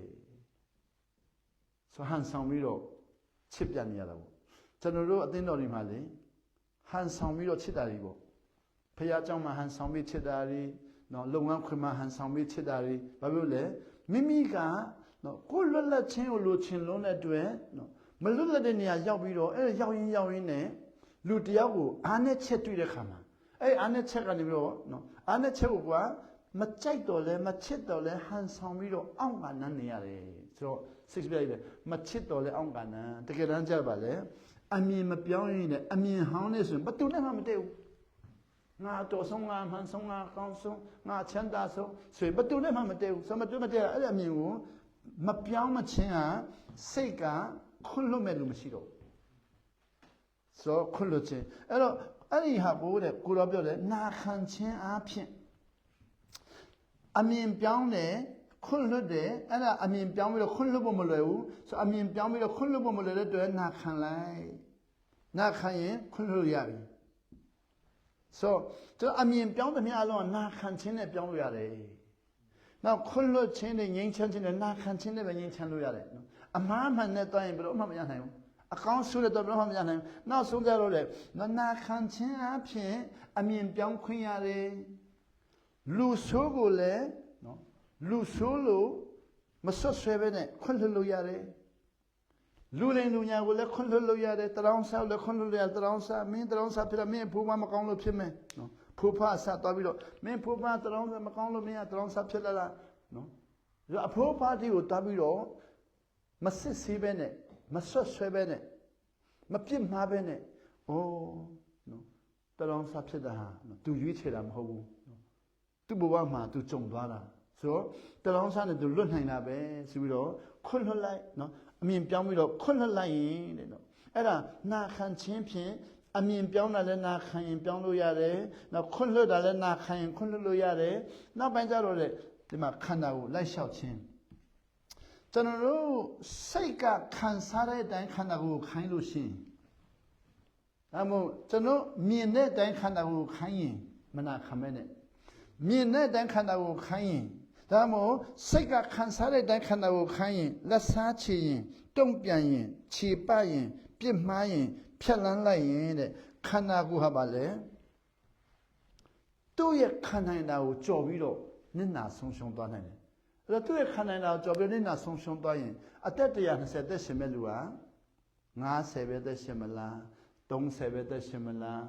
နော်90ပဲသက်ရှင်မလားတက်တာတူသွားတာပေါ့ဘာဖြစ်လို့တူသွားတယ်လို့မေးတဲ့ခါမှာလူတယောက်ကလည်း तू နော်မကြိုက်တဲ့လူနဲ့တွေ့ပြန်ပြီကျွန်တော်ဟိုချင်းတော်မှာဟာတတ်လို့တာပေါ့လေမရရံဖြစ်တယ်တဲ့လေမရဖြစ်တော့နင်ကလည်းဆိုးလိုက်တာလို့နော်ယောက်ျားမိန်းမကိုပြောတော့ဒီမိန်းမအဲ့လိုမှန်းသိနေတာဘာလို့ငါ့ကိုလက်ထပ်တာလဲဆိုကြတယ်အဲ့လိုမှကြိုသိရင်ပဲလက်ထပ်မလဲကြိုမသိလို့လက်ထပ်တာပေါ့အဲ့ဒါပြန်ကွဲပါလားဆိုတော့ကျွန်တော်ကလည်းစကလုံးကခြေပတဲ့စကလုံးပေါ့နင်ညံ့လိုက်တာဆိုရင်အဲ့လိုမှသိနေငါဘာလို့လက်ထပ်လဲဆိုညံ့လိုက်တယ်ဆိုတာနဲ့လက်ထပ်တာဘာချိတ်လို့လဲဘာပတ်သက်လို့လဲနော်ဆိုငါအဲ့လိုမှသိရင်ပဲလက်ထပ်မလဲအဲ့ဒါခုကွဲလိုက်ပါလားနော်ကျွန်တော်တို့ညံ့လိုက်တဲ့ဆွစကလုံးကဘာလဲဆွဆွဲချက်ပါသားပြီဆိုတော့လူတယောက်ကနော်လူကိုညံ့တယ်လို့မမြင်ပါနဲ့လူတယောက်ညံ့ဖျင်းတယ်နော်ဆိုးွားတယ်ခြေတော့နာလို့မသွားနိုင်တဲ့လူကိုမသွားနိုင်တဲ့လူကိုညံ့ဖျင်းတယ်လို့မမြင်ပါနဲ့စိတ်ပင်ပန်းလို့မချစ်နိုင်တဲ့လူကိုဆိုးတယ်လို့မမြင်ပါနဲ့နောက်ပြီးတော့ခန္ဓာကိုယ်အားပြစ်လို့မသွားနိုင်တာတော့မြင်တယ်ဒါပေမဲ့နှလုံးသားအားပြစ်လို့မချစ်နိုင်တာမမြင်တော့ဘူးအဲ့ဒါကိုလူဆိုးလို့မမြင်ပါနဲ့အမြင်ကိုပြောင်းပါအဲ့လိုအမြင်ပြောင်းရင်လောကမှာဆိုးတယ်လို့မရှိဘူးသူတို့နစ်နာသွားတဲ့ဟာတွေပဲရှိတာနော်လူဆိုးမရှိဘူးနစ်နာသွားတာရှိတယ်ပြန်မဟုတ်နောက်ပြီးတော့လူမှားတာမရှိဘူးနော်ကြုံတွေ့တဲ့နေမှာနော်ကြုံတဲ့နေရာမှာအာတန်ချက်အားနဲ့ချက်တွေနဲ့ဖြတ်တန်းတဲ့ချိန်မှာလူကိုယ့်အမြင်နဲ့မတူတော့မှားတယ်များမှားတယ်လို့မမြင်ပါနဲ့ဆိုးတယ်လို့မမြင်ပါနဲ့သူ့ရဲ့ဘဝဖြတ်တန်းသွားတယ်လို့မြင်အမြင်ပြောင်းရင်တဲ့ခွတ်လွတ်ဖို့တအားလွယ်သွားပြီကျွန်တော်တို့ကောင်းလို့ခွတ်လွတ်တာမဟုတ်ဘူးသူတွေ့ကြုံတာကိုနားလည်ပြီးလို့ခွတ်လွတ်တာကျွန်တော်တို့တော်လို့ငြိမ်းချမ်းရေးလုပ်နေတာမဟုတ်ဘူးသူတွေ့ကြုံတာကိုနားလည်ပြီးတဲ့အတွက်ငြိမ်းချမ်းတာဆိုငြိမ်းချမ်းတဲ့ခါမှာလက်စားချေမဲ့အရာတုံ့ပြန်မဲ့အရာခြေပမဲ့အရာနော်ကျွန်တော်တို့အကောင့်ထဲဖော်မဲ့အရာတွေအားလုံးဟာနော်ခန္ဓာကိုယ်ကကြီးမားတဲ့တာဝန်ကိုယူရမယ့်အရာတွေကိုကြီးမားတဲ့တာဝန်မယူခိုင်းမဲ့နဲ့နော်ခန္ဓာကိုယ်ကလည်းနော်မိမိရဲ့အမြင်တိုင်းတက်တာခွင့်ရမယ်ခန္ဓာကိုယ်လည်းမိမိရဲ့နှလုံးသားခွင့်လွှတ်ခြင်းနဲ့တက်တာခွင့်ရမယ်ဆိုခန္ဓာကိုယ်ကလည်းတဲ့နော်မိမိရဲ့အမြင်နဲ့ခံစားချက်ကလိုက်လျှောပြီးတဲ့တွေ့တဲ့နော်ခန္ဓာကိုယ်လည်းတက်တာလာမယ်ပေါ့အဲ့လိုတက်တာလာရင်တဲ့ဒါတွေအားလုံးဟာနာခံခြင်းမှာဘ ഹു ပြုရင်တဲ့ စိတ်ပြောင်းအမြင်ပြောင်းတာလည်းလွယ်တယ်နာခံရင်ခွန့်လွတ်တာလည်းလွယ်တယ်နာခံရင်ခန္ဓာကိုယ်လည်းနော်လှုပ်ခြင်းနဲ့မတော်ခိုင်းမဲ့နဲ့ဖြစ်ခြင်းနဲ့တော်ခိုင်းလို့ရတော့ဆိုတော့ဆိုတော့အမြင်မပြောင်းသောကြောင့်စိတ်ကတအားနာကြီးသွားပြီသူဆိုးလို့ငါခံရတယ်လို့မြင်သွားပြီသူဆိုးလို့မမြင်နော်ခွန့်လွတ်ရမယ့်ဟာသူဆိုးတယ်လို့မမြင်ပဲနဲ့သူလဲနော်သူရွေးချယ်ထားတဲ့ဟာနော်သူ့အခြေအနေကအဲ့နေရာမှာရောက်သွားပြီနော်သူအဲ့နေရာမှာနစ်နာနေတယ်လို့မမြင်ပဲနဲ့သူနစ်နာတာကိုမြင်ပဲနဲ့သူဆိုးလို့ငါခံရတယ်လို့မြင်ရင်ကိုယ်ခံစားချက်ကခံစားလုံးတဲ့ခါမှာခန္ဓာကိုယ်ကလည်းဘာဖြစ်သွားလဲမလိုအပ်တဲ့ပင်ပန်းမှုခါတာပေါ့ဆိုစိတ်ဖိကိုနာပေါ့စိတ်ထောင်းကိုကြည်နော်စိတ်ကထောင်းလာတော့ကိုယ်ကကြည်သွားတယ်ကိုယ်ကကြိုးစားအားထုတ်လို့ကြည်တာမဟုတ်ဘူးထောင်းလို့ကြည်တာပင်ပန်းသွားတယ်ဆိုကိုကြည်တော့တဲ့ကိုကသူခံစားရမယ်အခွင့်အရေးတွေမခံစားရတော့ဘူးပေါ့အဲ့လိုမခံစားရတော့ဘာဖြစ်လဲဒီဘက်မှာကျွန်တော်တို့ဝိညာဉ်ကတဲ့မနာခံခြင်းဘက်ကိုရောက်သွားတယ်ဆိုအခုကျွန်တော်တို့နာခံပြီးအမြင်ပြောင်းလို့လွယ်တယ်နာခံပြီးခွန့်လွတ်လို့လွယ်တယ်နာခံပြီးလိုက်လျှောက်လို့လွယ်တယ်အခုကျတော့ဝိညာဉ်ကအလယ်ဘုံမှာမရှိတော့ဘဲနဲ့မနာခံတော့ဘဲနဲ့ဝိညာဉ်ကအလယ်ဘုံမှာမရှိတော့ဘဲနဲ့ဒီဝိညာဉ်ကအလယ်ဘုံမှာအစာဆောင်ဆူတောင်းခြင်းအဖြစ်နိုင်ငံတော်ထဲမှာဝင်တော့ဘဲနဲ့ဘာသာရေးတွေးခေါ်နဲ့ဒီမှာဝိညာဉ်ကအပြင်မှာထားပြီးတော့ဝိညာဉ်နော်ဝိညာဉ်ပြင်မှာထားပြီးတော့ခွန့်လွတ်ဖို့ရန်အတွက်နာခံဖို့ကိုမနာခံခြင်းမရှိတော့ဘာသာရေးသမားတွေပဲခွန့်လွတ်လို့ရမယ်ကျွန်တော်ကခွန့်လွတ်လို့မရဘူးအမြင်ပြောင်းဖို့ကဒီမှာနာခံခြင်းမရှိတော့ဘာသာရေးမှာပဲအမြင်ပြောင်းလို့ကျွန်တော်အမြင်ပြောင်းလို့မရဘူးနောက်ခန္ဓာကိုယ်ကလည်းနာခံခြင်းနဲ့ဥမဆောင်တော့ပဲနဲ့ဘာသာရေးလုံးမှာအသက်ရှင်မယ်သူတို့ကဘာသာရေးကိုပဲသူတို့သွားပြီးတော့နာခံခြင်းကိုကျွန်တော်တို့ရဲ့နော်အထဲမှာမရှိတော့ဘဲနဲ့ဘာသာရေးကျင့်ပြီးတော့ရယူဖို့သွားလို့လိုက်တဲ့ခါမှာတန်ရှင်းသောဝိညာဉ်တော်လမ်းပြမှုမပါတော့အမြင်နဲ့ကျွန်တော်တို့ခန္ဓာကိုယ်ခိုင်းတယ်ခွန့်လွတ်ခြင်းမပါတော့အမြင်နဲ့ခန္ဓာကိုယ်ခိုင်းတယ်မခန္ဓာကိုယ်ကလည်းစိတ်ထောင်းကိုကြည်ဖြစ်သွားတာပေါ့ဆိုတော့အဲ့ဒါကိုအစာရှောင်ခြင်းနဲ့ဆုတောင်းခြင်းအပြင်ဒီဝိညာဉ်ဟာအထဲလာဖို့ဖြစ်နိုင်တယ်ဆိုဝိညာဉ်အထဲမှာရောက်လာပြီးနာခံရင်တဲ့နော်ဝိညာဉ်ဆိုးတဲ့အလုံးလည်းမောင်းထုတ်လို့ရတယ်နော်အမြင်မှာလည်းအကုန်လုံးပြောင်းလို့ရတယ်နော်ခံဆက်ချက်အလုံးလည်းပြောင်းလို့ရတယ်ခန္ဓာကိုယ်အလုံးလည်းပင်ပန်းမဲ့နေရာအလုံးလည်းကယ်လို့ရတာပေါ့စားတောက်တာတော့မှမိမိအယတ္တရှိတယ်ဆိုတာနဲ့မစားဘဲနဲ့နော်အယတ္တရှိတယ်ဆိုတာနဲ့နာခံခြင်းနဲ့စားရင်အဲ့ဒီမှာတော့နာခံခြင်းစားတာကိုပြောကြည့်မယ်နော်အစားအသောက်ကိုဆေးလို့စားပါအစားအသောက်ကိုဆေးလို့မစားရင်ဆေးကိုအစားအသောက်လို့စားမဲ့အချိန်ရောက်လာလိမ့်မယ်ဆိုတော့ခန္ဓာကိုယ်တအားဖြည့်ဆည်းသွားပြီဆိုရင်တော့ဆေးကိုစားတော့လို့စားတော့မနေ့မှလည်းဆေးနေ့လယ်မှလည်းဆေးညနေမှလည်းဆေးဆိုတော့ဆေးရစားတော့ဖြစ်လာမယ်နော်အဲ့ဒါနာခံခြင်းမပါတော့ရပါတော့ထို့ကြောင့်အမြင်မှလည်းပဲနာခံခြင်းမပါဘဲကြိုက်တာစဉ်းစားရင်နော်ကြိုက်တယ်လို့စဉ်းစားကြိုက်တယ်လို့တွေးခေါ်ကြိုက်တယ်လို့နေရင်နော်ကဲနာခံခြင်းနဲ့မစင်စားပဲနဲ့ကြိုက်တယ်လို့စဉ်းစားမယ်ဆိုရင်လည်းအသက်ကြီးလာတဲ့ခါမှာတော့စဉ်းစားတာရဲ့ဂျုံဖြစ်သွားမယ်စဉ်းစားတဲ့မြတ်အလုံးဂျုံဆိုတော့ဘဝပြတ်သွားရင်နောက်ပြီးတော့နာခံခြင်းနဲ့ခွင့်မလွှတ်ပဲနဲ့နော်စိတ်ဆိုးတာတွေစိတ်တူတာတွေစိတ်နာတာတွေခါတိတာတွေကိုပဲစဉ်းစားမယ်ဆိုရင်အသက်ကြီးလာတဲ့ခါမှာတော့စိတ်တူခြင်းခါတိခြင်းရဲ့ဂျုံဖြစ်သွားမှာပေါ့ဆိုတော့ဒီဘက်မှာလည်းဆေးကိုလည်းစားလို့စားမယ်ခန္ဓာကိုလည်းဆေးရဲ့ဂျုံနော်ခံစားချက်လည်းခါတိခြင်းရဲ့ဂျုံနော်ဟိုအတွေးခေါ်ယူစားလည်းအမြင်ချင်းချင်းရဲ့ဂျုံနေဖြစ်သွားတာပေါ့နော်ဆိုတော့အဲ့ဒါတွေအားလုံးဟာနော်ကျွန်တော်လူသားဘက်ကနော်အာဒမ်ကမနာခံခဲ့လို့ကျွန်တော်တို့နာခံခြင်းမပါဘဲနဲ့စဉ်းစားခဲ့ဘူးတယ်နာခံခြင်းမပါဘဲနဲ့ခံစားခဲ့ဘူးတယ်နာခံခြင်းမပါဘဲနဲ့လိုက်လျှောက်ခဲ့ဘူးတယ်ဆိုတော့အဲ့ဒါတွေအားလုံးဟာတဲ့အစာရှောင်ခြင်းဆုတောင်းခြင်းအပြင်ဘုရားခင်နာခံခြင်းအလေဘဟုပြန်ထားလို့ရတယ်ဒီမှာကျွန်တော်ရဲ့ဝိညာဉ်ကအလေဘဟုမှာပြန်ထားတဲ့ခါမှာ spirit က ဘသူနာခံရမလဲလို့မေးလာတဲ့ခါမှာတော့နော်တန်ရှင်သောဝိညာဉ်တော်လမ်းပြတာနာခံရင်တော့အထီရောက်ဆုံးပေါ့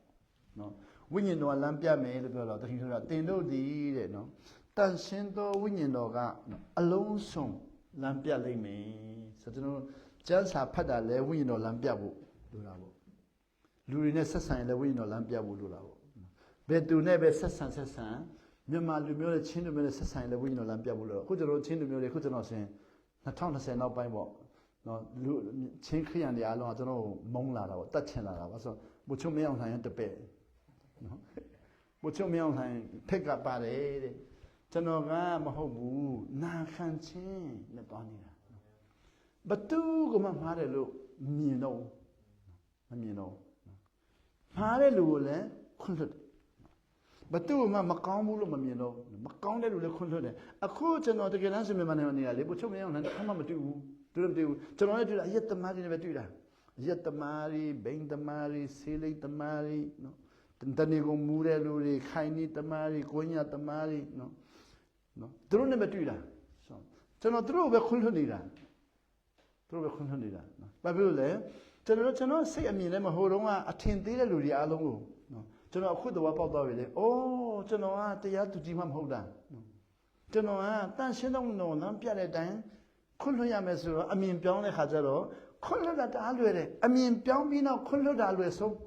အမြင်မပြောင်းဘဲနဲ့ခွင့်လွှတ်တာတော့နှက်ချိနော်ကိုအတင်းခိုင်းတာပေါ့နော်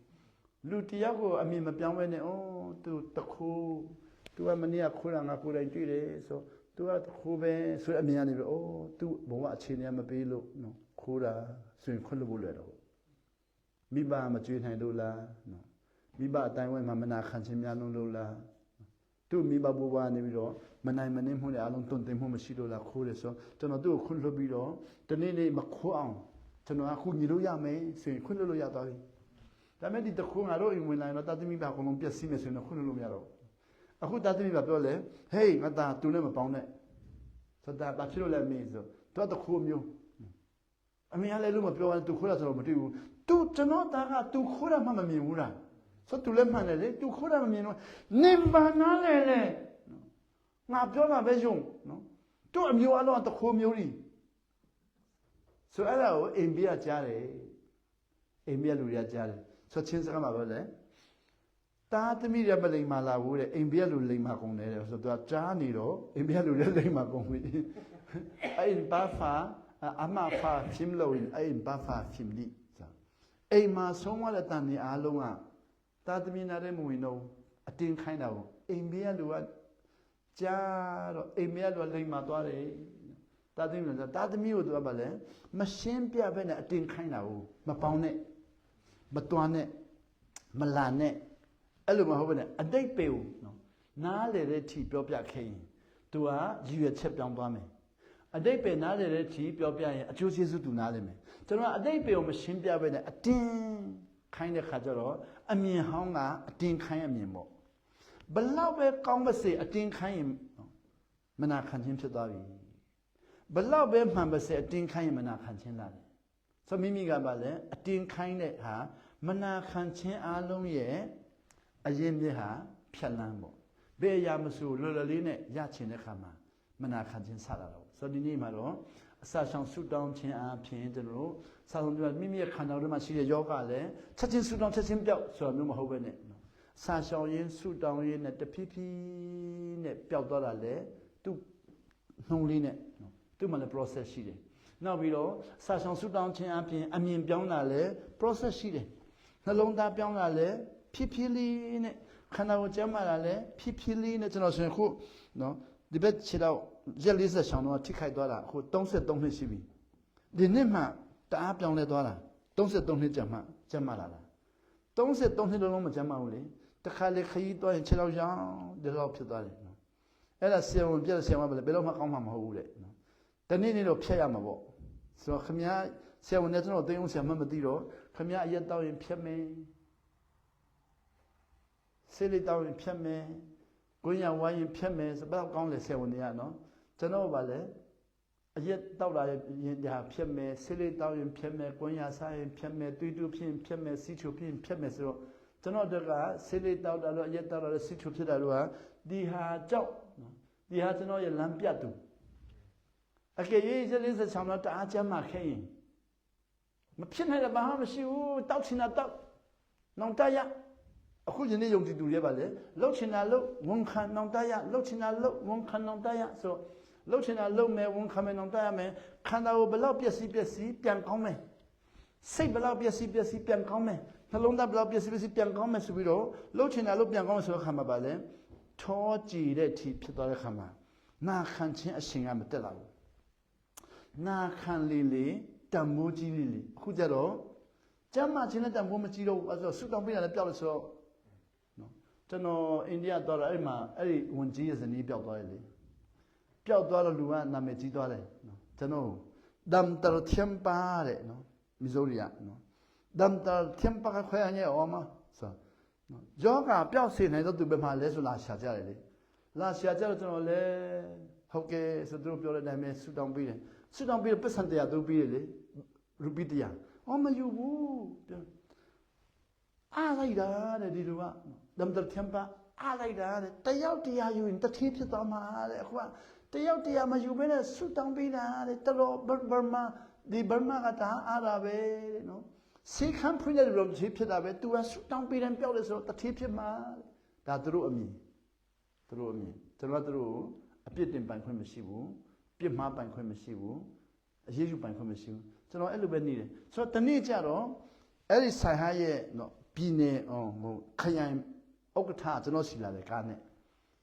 နမ်တဲ့ပတ်ဆရာပါကိုတွေ့ချင်တယ်ဆိုဟုတ်ကဲ့တွေ့ဆိုဟိုမှာလေဖြတ်တဲ့လူတယောက်ရှိတယ်စုတော်တော်ပေးဖို့လာခေါ်တာပါလေအိုးဟုတ်လားလိုက်သွားတယ်အဲ့မှာလေဖြတ်တယ်ကအိတ်နေတာပေါ့အိတ်နေတော့သူကဘာမှမသိလေနမ်တဲ့ပါဟိုပျောက်ခန်းတဲ့လူလာတယ်လို့သူပြောတာဖြစ်မှာပေါ့စထဲဝင်ပြီးတော့လေဖြတ်တဲ့လူတော်သူ့ကိုမေးတာပေါ့ဘယ်တော့မှဖြတ်တယ်လဲဆိုနော်လေဖြတ်တာကြာပြီလဲလို့မေးတော့စကားပြောတာကြာတယ်တဲ့မျက်နှာတောင်းပေးပါလားတဲ့နော်စကားပြောတာကြာတယ်တဲ့နော်ခမရလည်းစကားသိပ်များတယ်တဲ့မျက်နှာတောင်းပေးပါလားတဲ့ဆိုဟုတ်လားဆိုဘာဖြစ်လို့လဲဆိုစကားများဖို့မလားနဲ့တဲ့မျက်နှာတောင်းပေးရင်ပြောင်းသွားတဲ့နော်တောင်းရင်ပြောင်းပါစေကျွန်တော်ပြန်ထွက်လာတော့လေခရိုင်မှုပြောပြတယ်လေသူကကျွန်တော်စကားပြောတာကိုနော်ဘာဖြစ်လို့အဲ့လိုပြောတယ်လဲလို့မေးတော့ခင်ဗျားကနံပါတ်3ပါလေသူကောင်းအောင်တောင်းပေးပါလားဘာလို့စကားမေးတာတော့အဲ့လိုလားလူတွေကပါလေဖြက်လက်နဲ့ပဲပျောက်ချင်တယ်လေနော်သူတို့ကိုနာခံခြင်းပဲမိတ်ဆက်ပေးမယ်လို့တော့သူမကြိုက်တော့ဆိုတော့ဆိုင်ဟာတို့အမှလေခရိယန်မီဇိုရမ်ခရိယန်တွေကလေနာခံခြင်းမိတ်ဆက်ပေးလို့လည်းမခံဘူးဆူတောင်းပေးတာနော်ခုအစာဆောင်တာတော့မှတို့ကမှလည်းနာခံခြင်းဘက်ကိုတွားဖို့အတွက်ဆိုမဟုတ်ဘူးအောဘွယ်ဖြစ်ဖို့ပဲဟောတယ်ဆိုအောဘွယ်ရတဲ့အောဘွယ်ဖြစ်ဖန်များလုံးရင်လူတွေကပေါ့ဆမှုတာများသွားပြီနာခံခြင်းမရှိတော့ဘူးအဲကြောင့်တခင်ခရစ်တော်ကပြောတယ်ရှင်ယောဟန်ခန်းကြီး6အငယ်1ကနေပြီးတော့ခုနမနေ့ဟာပေါ့တင်တို့ငါအောဘွယ်လုပ်ပြီးတိုင်းနောက်ကလိုက်လာတယ်တဲ့နာခံခြင်းပြောရင်ပြေးကုန်ပါဆိုတော့သူကနာခံခြင်းလည်းပြောလည်းအလုံးပြေးသွားပြီတရားမှမရှိတော့ဆိုနာခံခြင်းမိတ်ဆက်တယ်နဲ့ပုံပြေးအောစင်းလို့လည်းပုံလောက်ရောက်လာနော်အောချင်းအောဘယ်လို့ရလူတွေက4-5 ထောင်ရောက်လာတယ်နာခံခြင်းပြောလည်းပုံလုံးပြေးဆိုနာခံခြင်းလည်းပုံလုံးပြေးနောက်ဆုံးမှခရစ်တော်တပါးတဲ့ကားတိုင်းပေါ်မှာတယောက်လည်းနာခံသွားတာပေါ့တရားမှမရှိတော့ပြေးကုန်လို့လားဆိုတော့ဒီတန်ဖိုးရှိတာကိုလူတွေကလေးတယ်လို့ပြောပြီးတော့နော်နာဖြက်လန်းတဲ့ယောဂပျောက်မဲ့အရာတွေကိုယုံကြည်ခြင်းနဲ့တော့လည်းသူကလိုက်စားတော့ခုခရစ်ယာန်တွေပါလေယုံကြည်ခြင်းနဲ့အခုခေတ်စကားလုံးပြောမယ်ဆို extraordinary ပေါ့နော် supernatural ပေါ့နော်အောဘွယ်လှုပ်လေလူတွေကအထင်ကြီးတယ်ပြိတ္တများလေဆိုအဲ့ပြိတ္တများတဲ့နေရာမှာခုနပြောတဲ့နာခံခြင်းအနေဆုံးနေရာရောက်သွားတယ်နော်တို့ဖိလိပ္ပိုင်မှာဆိုရင်ဖိလိပ္ပိုင်ကျမ်းဆောင်တဲ့တုန်းကမော်ရီစရိုလိုရိုဘယ်နေဟင်းတို့လာပြီးဆိုရင်လူက2 သိန်း 3 သိန်းနော်တို့ဖျားရှိကူစားတယ်ကျွန်တော်လည်းမပြေးတာပေါ့တောင်းတယ်ထိုင်ခုံလူပြီးတော့ကြံဖြစ်ကြတယ်တယောက်နော်ကျွန်တော်တို့လည်းထိုင်ခုံလူတော့မရတော့စိတ်ဆိုးတယ်တခါကျတော့လူတယောက်ကတကားကိုလက်တင်းနဲ့ထိုးတယ်လေနော်ထိုင်ခုံမရတော့လို့ဖိုင်းလက်ဆိုတော့ကျွန်တော်ပါလေအောဘယ်နမလက္ခဏာများလေလူတွေကပါလေဖြက်လန်းများလေရံဖြစ်တာများလေထိခိုက်တာများလေနော်ထိခိုက်တာများလေဆိုနာခံခြင်းနဲ့ကြတော့ slowly ပေါ့သူ့ရဲ့နှလုံးသားလေးတော်တဲ့ခါမှာနာခံခြင်းနဲ့ကောင်းကြည့်ရသွားများတယ်အဲဒါကြောင့်ကျမ်းစာဖတ်တဲ့ခါမှာဒီတစ်ခါလေးအခုခေတ်ယုံကြည်ခြင်းနဲ့ သွားတဲ့လူနဲ့ဒီကျမ်းစာနဲ့မကိုက်တဲ့ဟာတွေများတာပေါ့။ဘာမကိုက်လဲဆိုတော့ကပ္ပဦးကျမ်းစာဖတ်တာနဲ့အဲနောက်ဒီသူ့အသက်60မှာဘုရားသခင်နဲ့တွေ့တယ်။ဒီနိုင်ထူးတယ်။ဘုရားသခင်နဲ့မိတ်ဆွေဖြစ်တာနှစ်ပေါင်း300ဘယ်နှစ်ယောက်လဲဘယ်နှစ်ယောက်လဲတယောက်တည်းအဲ့လိုနှစ်ယောက်မဖြစ်သွားလဲအဲ့လို3ယောက်ဖြစ်သွားလဲဘာဖြစ်4ယောက်ဖြစ်သွားလဲသူမိမလည်းပါလာတယ်မပါဘူး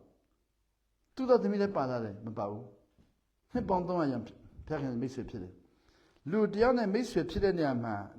ကောင်းဖို့လိုသလားမှန်ဖို့လိုသလားနာခံဖို့လိုလားကျုပ်ဝဲချက်ကျွန်တော်မိတ်ဆွေနဲ့နာခံလို့မိဘအတော်မှကျွန်တော်မှလည်းမနာခံတော့ဘူးမိတ်ဆွေအိမ်မှာနေပြီးတော့မိဘဟေးပြန်လာတော့ဆိုမလာသေးဘူးဟေးပြန်လာတော့မလာကျွန်တော်ဆွေငယ်တော့မိတ်ဆွေအိမ်မှာသွားနေတော့ပြန်လာတော့လို့ခေါ်လာမပြောင်းည9နာရီချိအမေကခေါ်တယ်7နာရီမှအိမ်ပြန်မြဲပါဘာလို့ပြန်မလာလဲဆိုဟိုမှာပြောတယ်လေဆိုသမင်းစားပြီလားစားပြီဘာလို့မှစားလဲကိုယ်အိမ်မှာသမင်းပူကောင်းတယ်လေကျွန်တော်ကောင်းတာစိတ်ပူစားလေမိတ်ဆွေနဲ့နာခံတဲ့နေရာမှာစားတာရတာရှိဆုံးပဲသူတို့ဟင်းကောင်းလို့လားတယ်မကောင်းဘူးမကောင်းတာဘာလို့စားလဲမကောင်းတာပဲစားချင်တယ်ကောင်းတာမစားချင်ဘူးအိမ်ကသမင်းမစားချင်ဘူးမိတ်ဆွေကသမင်းပဲစားချင်တယ်နာခံမှုအပြန်လှန်ရှိတဲ့နေရာမှာနော်သမင်းစားတာတော့လွတ်လပ်ခွင့်ရှိတာနော်အိမ်မှာကြတော့စားဆိုင်လက်တရိထားမယုတ်တိဆိုင်လက်တရိထားဆိုင်စကားပြောနေစကားမပြောနဲ့ဆိုတော့ကျွန်တော်တို့လုံးတများလုံးမလုံးနဲ့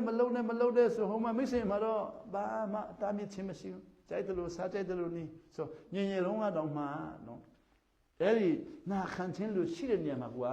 သွားတယ်လေမိဘကနာခံခြင်းရှိတာပဲဘာလို့မတော်ဆိုအမှတော့နာခံခြင်းရှိမှလား force ဖိအားပေးနာခံခြင်းလေမိတ်ဆွေနဲ့ကြားမှာကျတော့ဖိအားပေးခြင်းမရှိဘူးဆိုဒီမှာအဲ့နောက်ကဖျက်ခင်နဲ့နှစ်300မိတ်ဆွေဖြစ်တာတယောက်မှပူမပေါင်းဘူးမပေါင်းနိုင်ဘူးအဲ့နောက်နဲ့ဖျက်ခင်ကျမ်းမှာမိတ်ဆွေဖြစ်တော့လေကျန်တဲ့လူတယောက်မှပါမလာဘူးအဲ့ဒါစဉ်းစားလိုက်ရင်တခုခုပဲနော်တခုခုပဲအဲ့လိုမျိုးပေါ့နော်ရောက်ရင်ဖျက်ရှင်အောင်ကြည့်ပြပါစေ